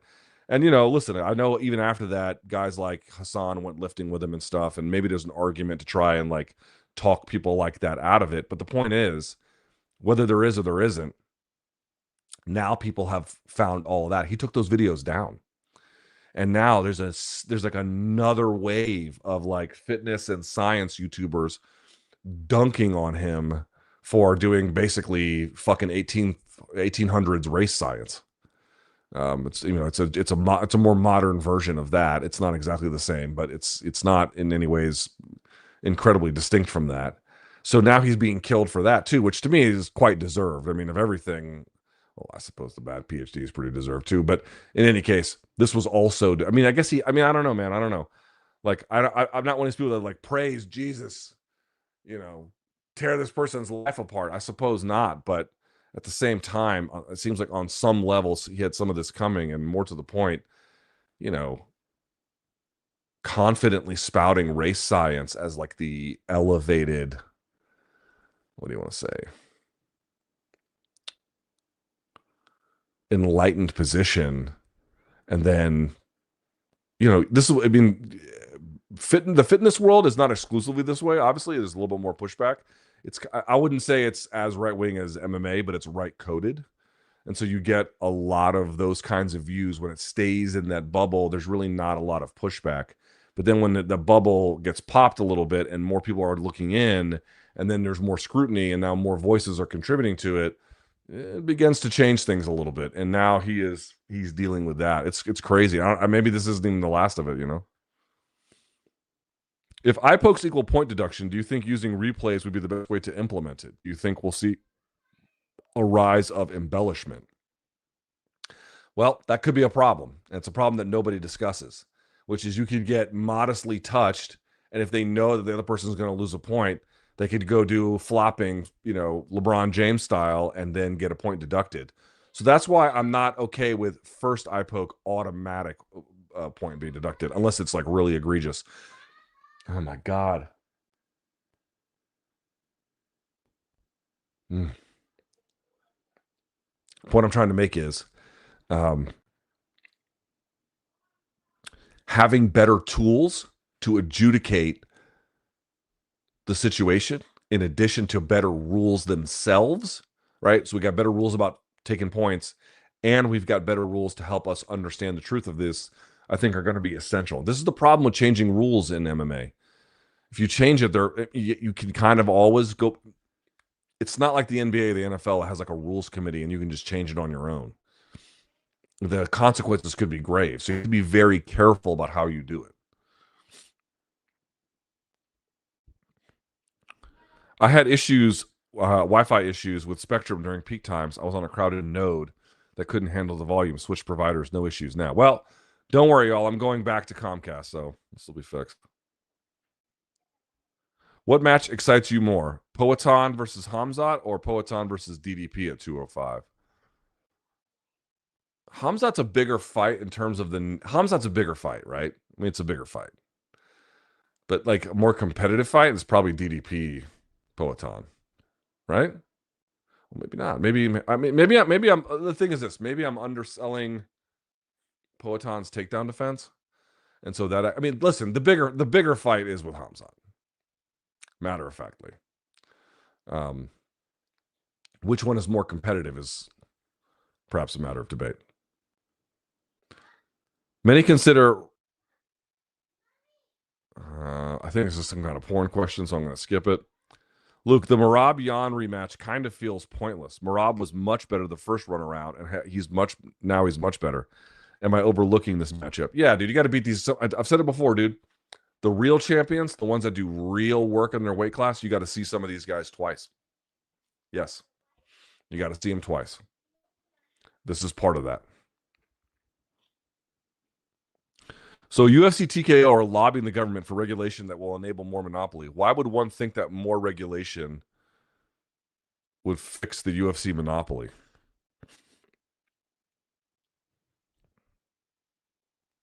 They're not trying to fix the UFC monopoly. They're trying to get rules that essentially enable what they have in MMA to have the same in boxing. So it's more regulation. Yes, you're adding a new law, but the new law specifically undermines the old law for preferred interests. But they're not actually trying to solve UFC monopoly. I would just submit this to people out there. And I didn't mention it in my video, but like, well, I kind of did, but like, just to crystallize it. Let me ask a basic question. In what industry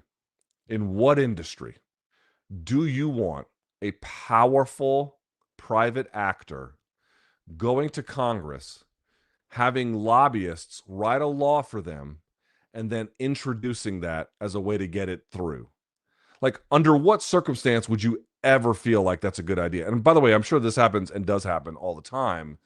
Like, but most Americans would be like, that's fucked up. Like, the rules should be passed in a way where it has effect for the broader market. You're not favoring one firm and like by doing their bidding. But that's what you have. That's what you have. Firstly, you're the man. Thank you. Now, how would you rank these four effectiveness for one-on-one, hand-to-hand combat on the street? MMA, Muay Thai, boxing, Jiu-Jitsu, wrestling, Krav Maga, Kung Fu, Karate, and Taekwondo. Well, it depends on the street encounter, but you mean like more commonly than not? Probably I would favor wrestling number one, maybe boxing or, well, no, maybe MMA number one, wrestling two, Muay Thai three, boxing, and then Jiu-Jitsu, and then in the order you probably have it, Krav Maga, Taekwondo. All right, the in-laws are here. So if you hear screaming, there's nothing I can do about it, okay? If we get stricter fouls, says the Ground and Pound cast, do you think we'll see an increase in fighters flopping or milking fouls? It's a great question. The answer is yes.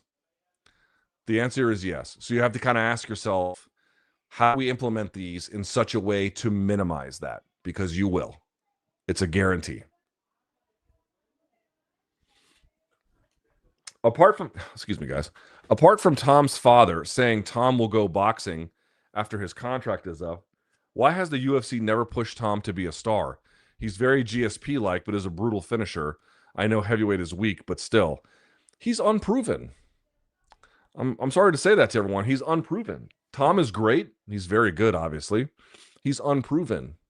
I think that's part of it. There must be some friction behind the scenes. I never really understood Dana buttering up Jon, except for two reasons. One, to get him to sign to fight.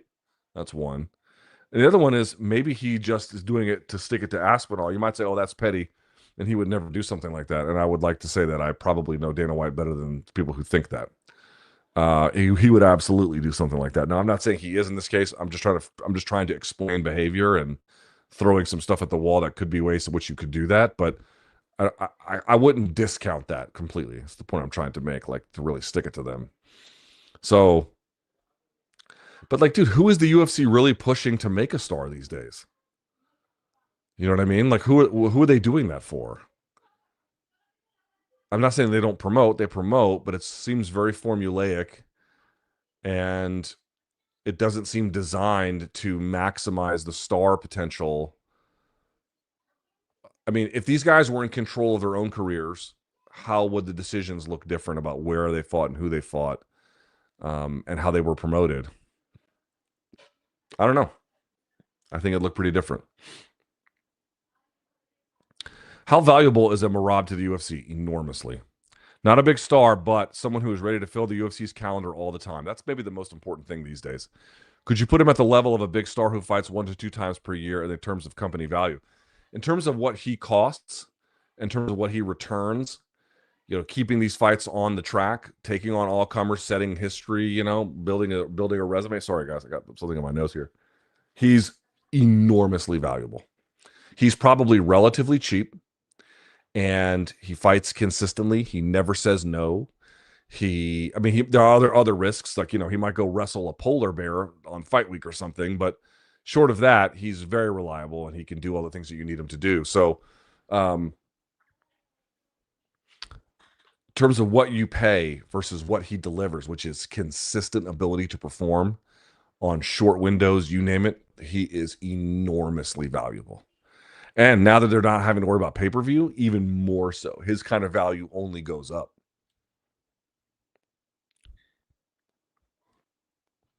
Strange how Tom ended up with more criticism despite being the one fouled. Should have been a DQ. Gane's fault the fight ended. Dude, there's a victim blaming culture in MMA. There just is. Like the onus and the blame should go on Gane almost exclusively. I understand that it didn't, but this is what I get back to being like, oh, he quit. Well, let's kill him for quitting. And I'm like, I don't think he did. But even if he did, in the way that people are suggesting, I don't care. People want it to mean things that they can't say that it actually means. Oh, he quit. Lots of guys quit and then come back and win. Who cares?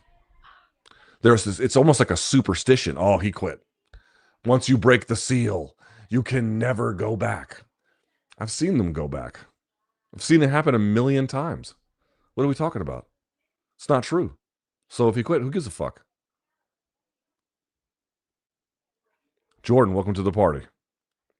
Deronimer, what are your thoughts on Carter, how do you pronounce this fucking guy's name? Starocci? Announcing his transition to MMA. Do you foresee more of an influx of D1 collegiate wrestling going to MMA than in recent years? No. Isn't he like okay, I'm trying to wrap up here.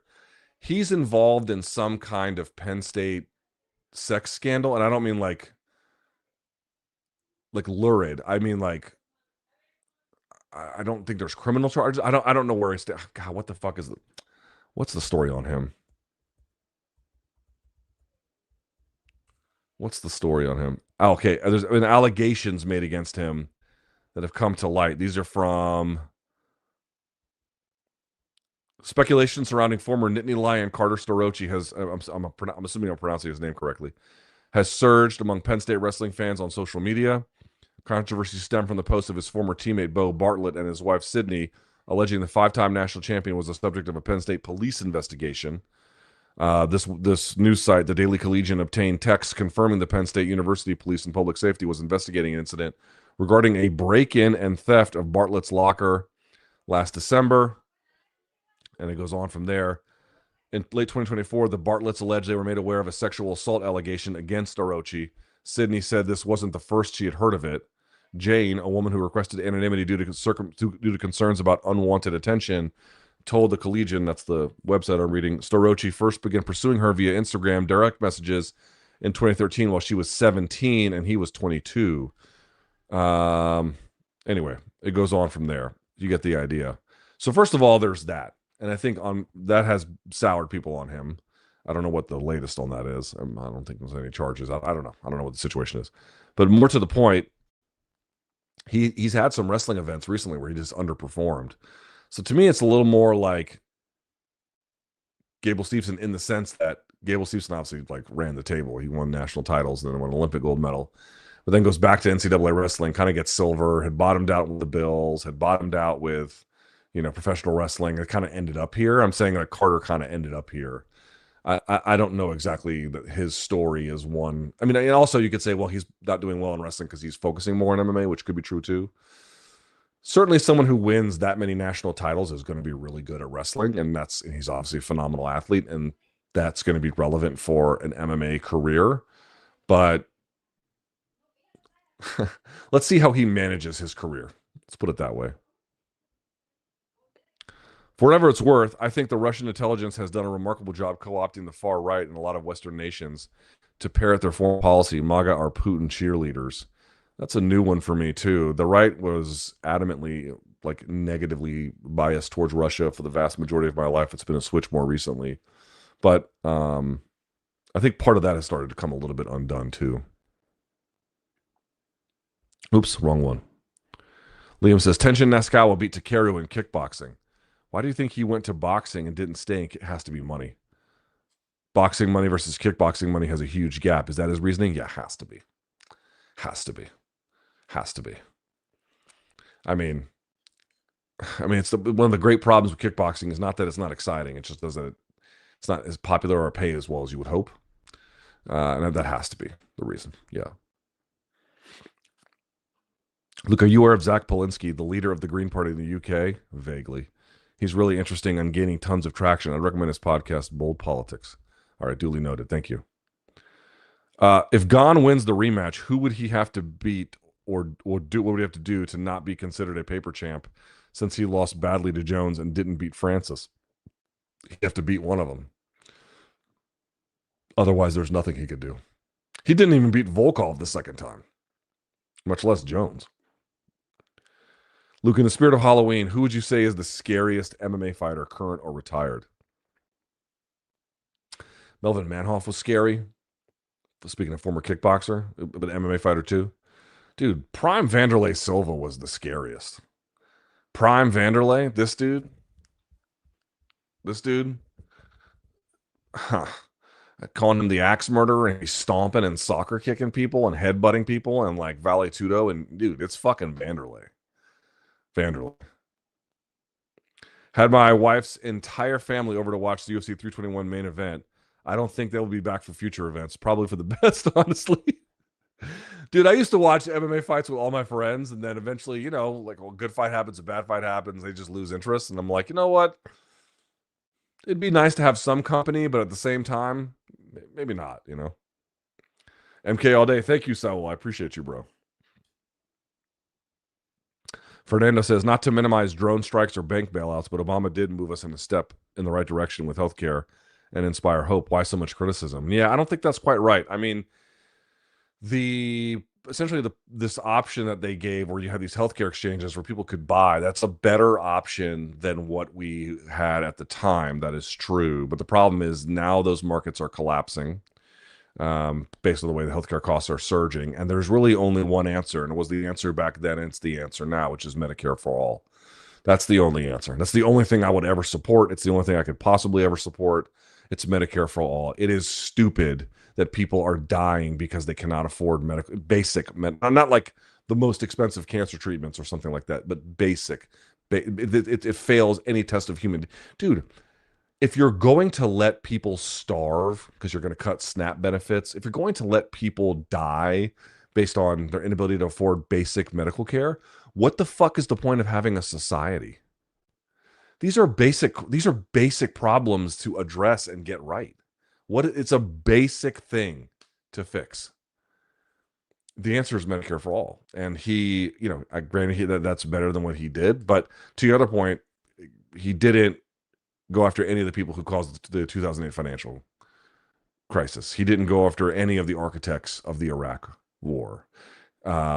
He massively increased use of drone striking and sort of extra legal judicial killing in his own way. Now, Trump has gone even further than that. I mean, in his first term, he was higher than that, and I can only imagine it's just as high now.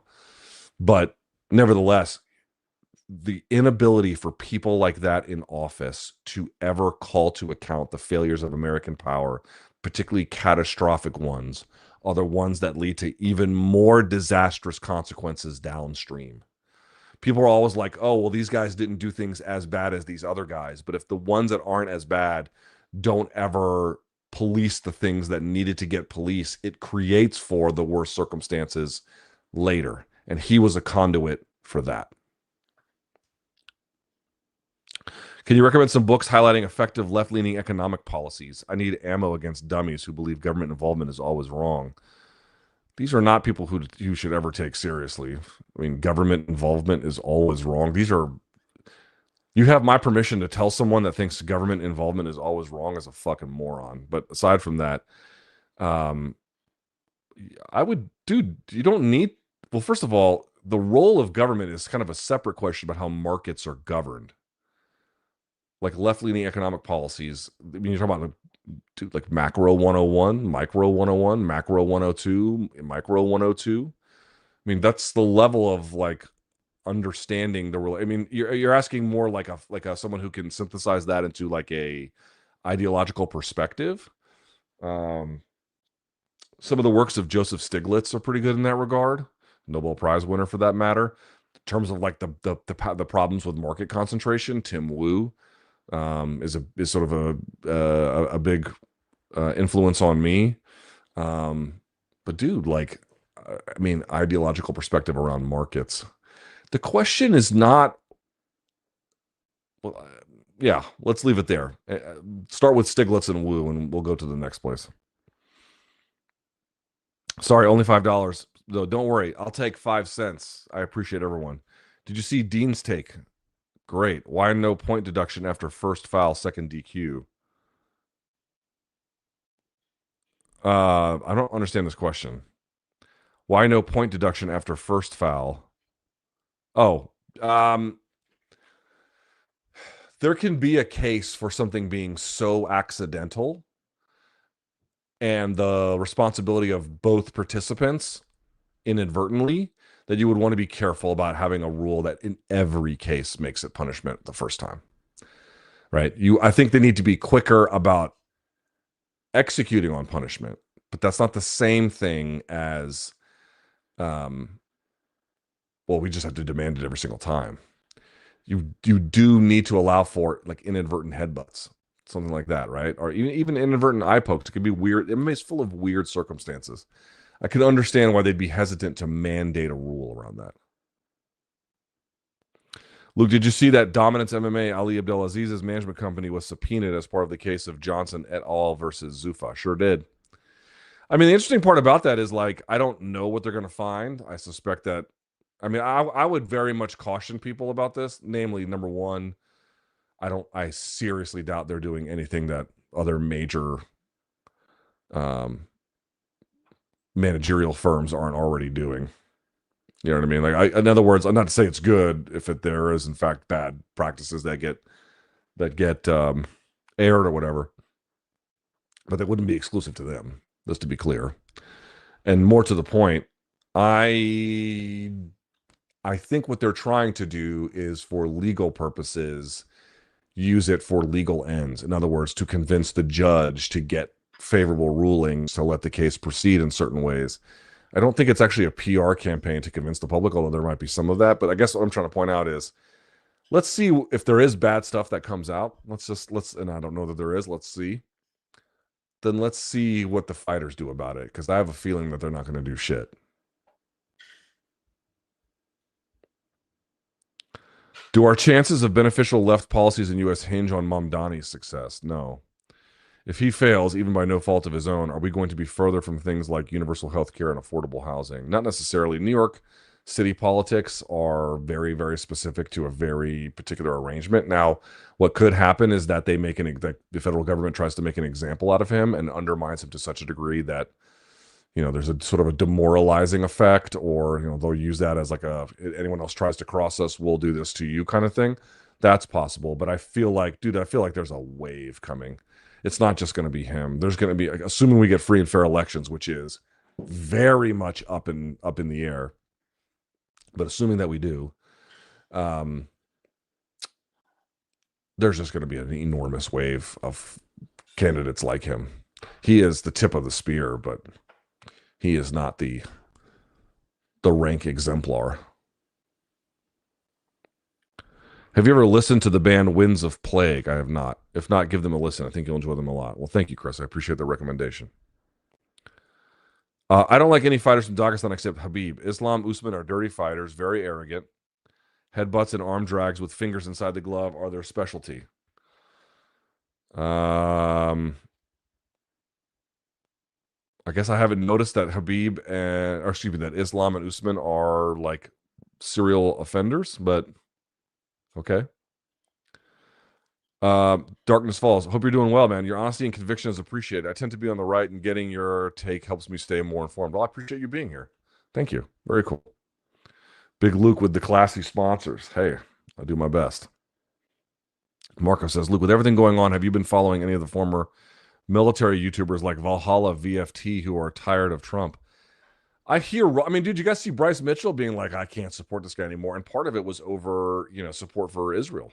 Well, that was hardly the all of it. I recognize that Bryce might have a quarrel with Jews in ways that I never, ever would. But I'm just pointing out, like, you're talking about like the popularity of Nick Fuentes and how to undercut that, taking a sensible policy towards the government of Israel, among other things, including, helping people to not die of medical debt and or starve because they have to go to food banks because, life has become increasingly unaffordable. These things all go a long way. But to answer the question here, you're seeing little reflections of people having buyer's remorse about Trump or feeling betrayed by him. But until it really leads to some kind of meaningful change, I don't know what it means. Like, do I detect that there is dissension in the ranks? Yes. What is the actual thing that means, though? I don't know. Honored to be wearing the same flannel as you. Yeah. Thanks, bro. This gentleman writes, ever had a moment in the UFC where you thought this fighter is dead? Yeah, dude, when Bryce got laid out by, what you call it, by Josh Emmett, I thought and you go, I was scared as hell when Andrade KO'd Rose. Dude, I've definitely had a few of those. Absolutely. What do you think is next for Gamrot at this point? Staying busy. You think UFC rewards him for taking a last minute fight? Maybe, but not much. Also, you should interview Professor Michael Hudson. Okay, duly noted. Could O'Malley beat Merab with Poaton's Ankh strat? I don't think he folds as easily, but it's possible, yes. Yes. Overwhelm him, land the first big shot. Yeah, it's possible. Can you recall a time in your adult life where you could look around and actually say that the economy was good and American politics were serving the people? I mean, I could definitely look around and say economy was better, and I felt like, I mean, I think a lot of people circa 2008 saying goodbye to the poisonous Bush regime, you know, Obama ended up being quite the letdown. But at the time, you were like, the world doesn't hate us anymore. And, you know, this guy seems, relative to George Bush, more sensible. I had a brief moment where I was like, okay, we can fix this. You know, we can fix this. But, you know, I'll tell you this. I cannot recall cost of living being this bad in my entire life. That I can say confidently. I cannot recall cost of living being like this. This is new. This might be a dumb question. Are you worried about ICE in your family? Yes. Being from Australia, I'm not privy to the threat of ICE. I make my in-laws carry around their papers with them. I don't fuck around with that. I make them carry around their passports. You know. Dude, they're allowed to racially profile. They're allowed to say, "Oh, this person looks Hispanic. They might be speaking Spanish. We're going to run up on them." And yeah, eventually they would probably find out that she's a citizen. You know what I mean? But like, how long would ICE detention last before that happened? What would they do during that time? No, I don't fuck around with that. My in-laws carry paper. This is where we are now.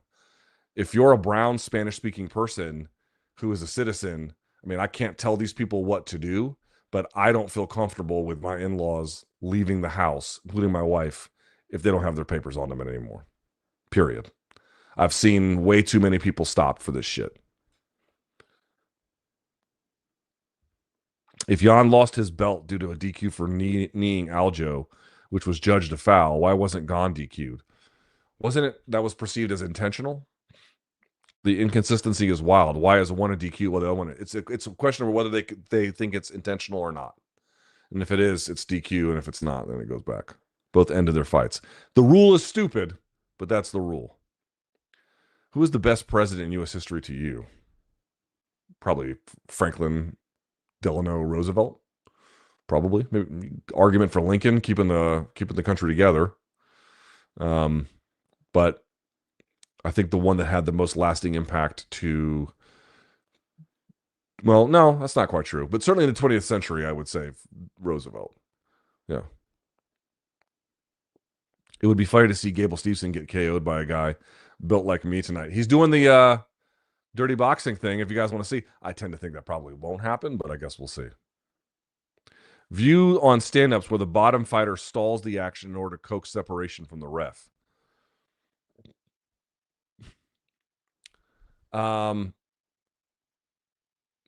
That is so rare as to be immaterial.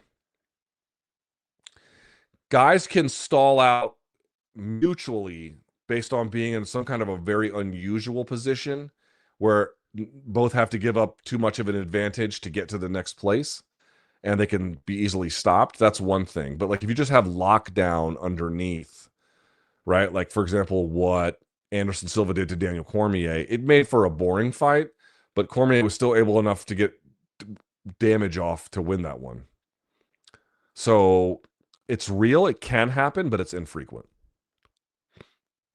Are ring doctors prompted towards not ending fights? Depends on the state. It feels like they should be the ones more in a position to do so, but they don't.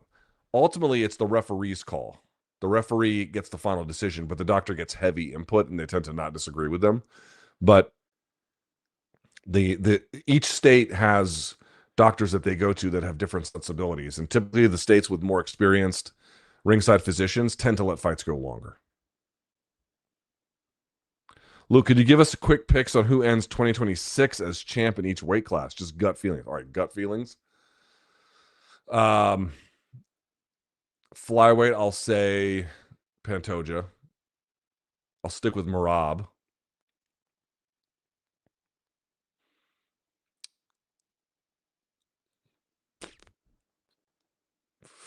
Featherweight's tougher.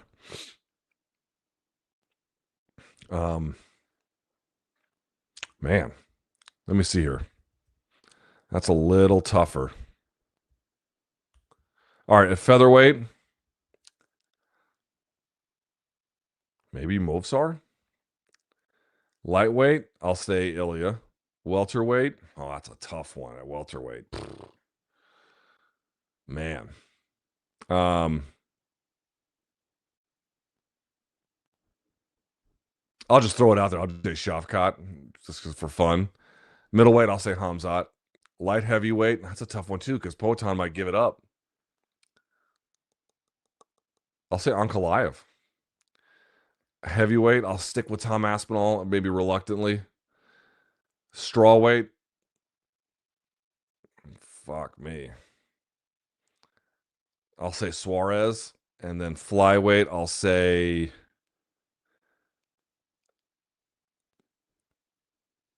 Silva. And then bantamweight, I'll say Kayla. I mean, I'm just making that up on the go, so don't hold me to that one. Corey says, just got the stream late, and I like to question why I'm watching the brawny. Hey, man. What can I do? I just wore it today. Devil.doctum says, hey, Luke, your take on the idea that the emergence of online gambling sponsors helping this weird toxicity to fighters?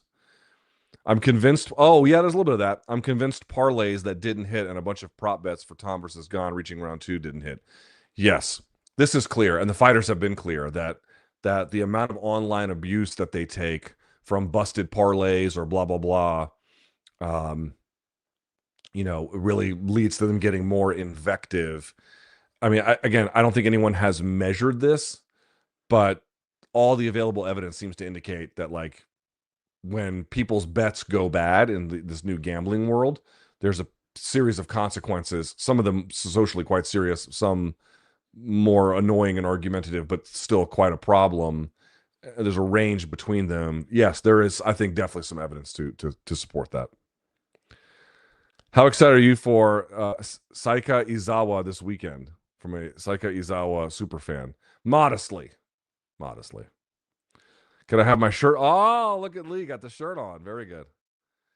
It's important to call out that Jon Bones Jones is, this person says, a gay duck. Now, me personally, he says that, but when that also beats women, big difference. All right. I mean, you could keep it to the things that we know about him versus the things that we expect. Guys, I got to be honest. I don't care who Jon Jones bangs. Just going to be fully, doesn't matter to me at all. Like, I don't think about it. It's not a thing that either makes him look better or worse.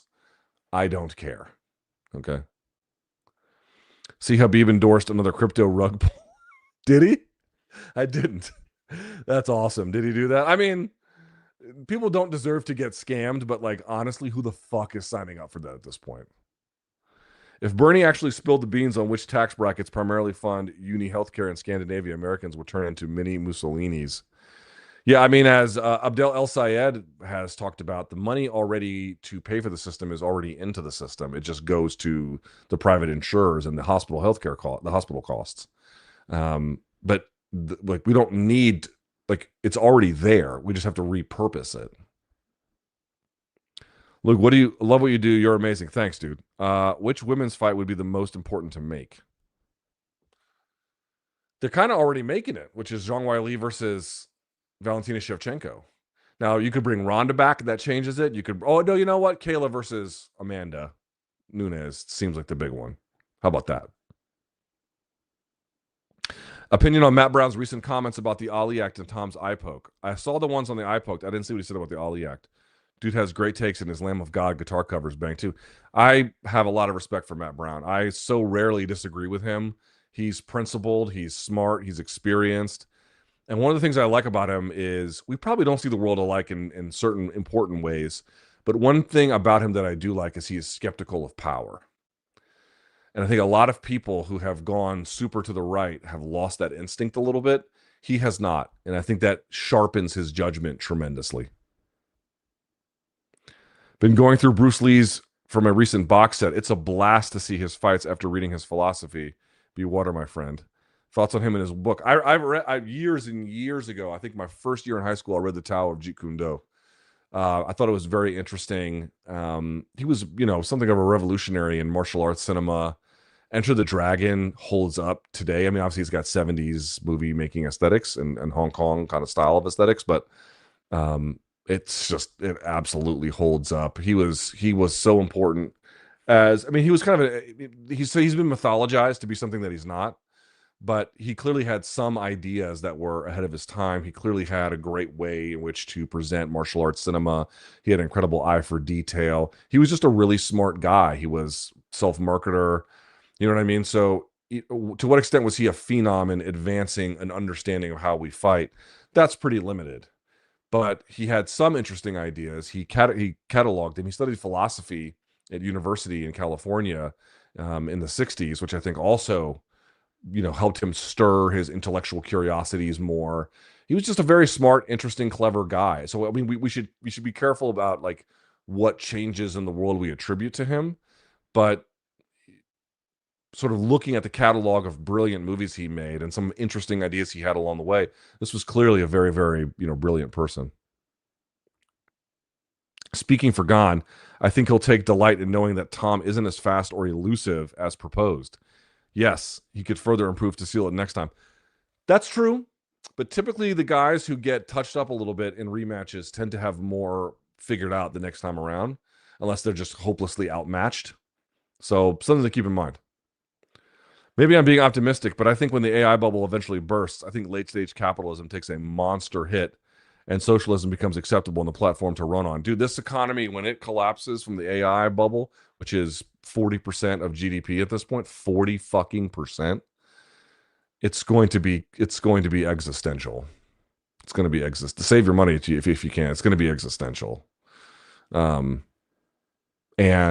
I do think that some of these failures of governance lead us to a place like with these costs on these exchanges and these, the new costs come from, people know this, like why are costs more if we're just going back to what we had before the pandemic, where these subsidies are paying for the people in these exchanges? And the answer is the hospital costs have exploded.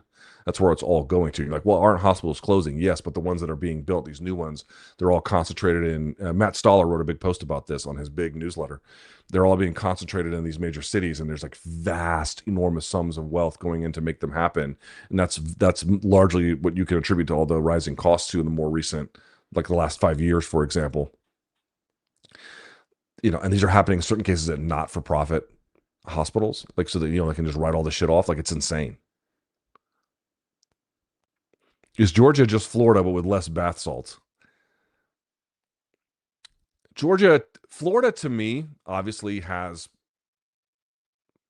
Okay, it's different now. But when I was a kid, Georgia to me and North Florida too felt like the end of the real Bible Belt. And then the rest of Florida felt like something distinct from the actual Bible Belt that like, for example, to me, Georgia and Alabama are closer together as like similar entities than Georgia and Florida. It matters because Jones deserves scorn, rightful or not, and if it takes MMA fans being homophobic for him to receive his rightful scorn, so be it. See, I don't think so. I don't think you need to be homophobic to, like, if a guy deserves scorn, he deserves scorn for what he has done, not for some sort of relatively banal fact of his existence. Does a fighter get their win bonus with a no contest? No. Or a draw? No. If Gane had been, I mean, unless the UFC just decides that they do, but contractually, no. Wouldn't Tom get his win money? Yes. Or if Malat had lost a point, would Holland have got his win money for a draw? No. You get, we call it show and win, but that's not how it works. Bout completion, bonus. That's how you get paid. Let's say you get $50K for bout completion, right? That's your show money. Your win money is the bonus purse. Bout completion purse, bonus purse. That's how it works. Opinion on Umar's post-fight comments on Khabib. Khabib appears to be a disciplinarian. If you want to train with him, he gives you the option. If you want to train, if you don't want to train, go home. It's okay. Go home. If you're going to be here, you're going to train my way. I mean, I don't know if I'm in a position to give a guy like Khabib a lot of advice on how to run a world-class team. You know, is he too heavy-handed? Probably. Is he a disciplinarian? Probably. Is it too much at times? Probably. But I don't know, man. The people around him fucking win. I miss 08 Rogan. I feel like 08 Rogan would detest who Rogan is nowadays. Guy loves sniffing his own farts. What went wrong with Rogan? He's such a grifter. I don't know. I don't take Joe to be a grifter, to be honest with you. Like people who's like intentionally fucking, running a scam on people. I don't think that's right. But I think a series of events have happened to challenge his ideological worldview that has drifted him in a direction that challenges the initial understanding of who we thought him to be. Again, speaking of a guy who in 08 was deeply skeptical of people in power and power more broadly, he has, to me, relinquished a great amount of that. And that has made him, I think, more able to be influenced by malevolent actors. I think that's a big change. I try to keep it about fighting, but these Amazon layoffs sparked that thought. Plus, I work in urban planning, and this is a big topic amongst us. And my understanding is they didn't lay anyone off on the Amazon HQ2 stuff out there in Arlington, just around the country. Yeah, dude, did you guys see these layoffs? Like, dude, UPS is laying off. I think Salesforce is laying off. Cvent is laying off. Microsoft just had a bunch of layoffs. I mean, it's just on down the list, dude. I'm telling you, there is a contraction coming. It's partly related to this, just the amount of value that the market holds, or I should say, the amount of value that the market holds and what function of it AI ends up being. By the way, isn't it also very interesting that all of these places are like, oh, we're going to save a bunch of, we're going to let a bunch of jobs go because AI makes their jobs obsolete and they don't lower any of their prices. Kind of funny how that works too, huh? All right. I think we're done here. One last reminder. Big thanks to our friends at Tooletries, LT20, LT20 for 20% off. Thank you to them. They're great sponsors. If you're trying to save some money on something that will last you, something quality you can invest in, I've got you covered right there. LT20 for 20% off at TOOLETRIES.com. There will be no live coverage of the fights this weekend. I will have something up on Sunday reacting to some of the results. It might be one of the worst cards I've ever seen for the UFC. We will have an MK tomorrow. Be on the lookout. Happy Halloween. Don't drink and drive. Be safe out there. Have a great weekend. And I'll talk to you next time. And until then, stay frosty. Bye, y'all.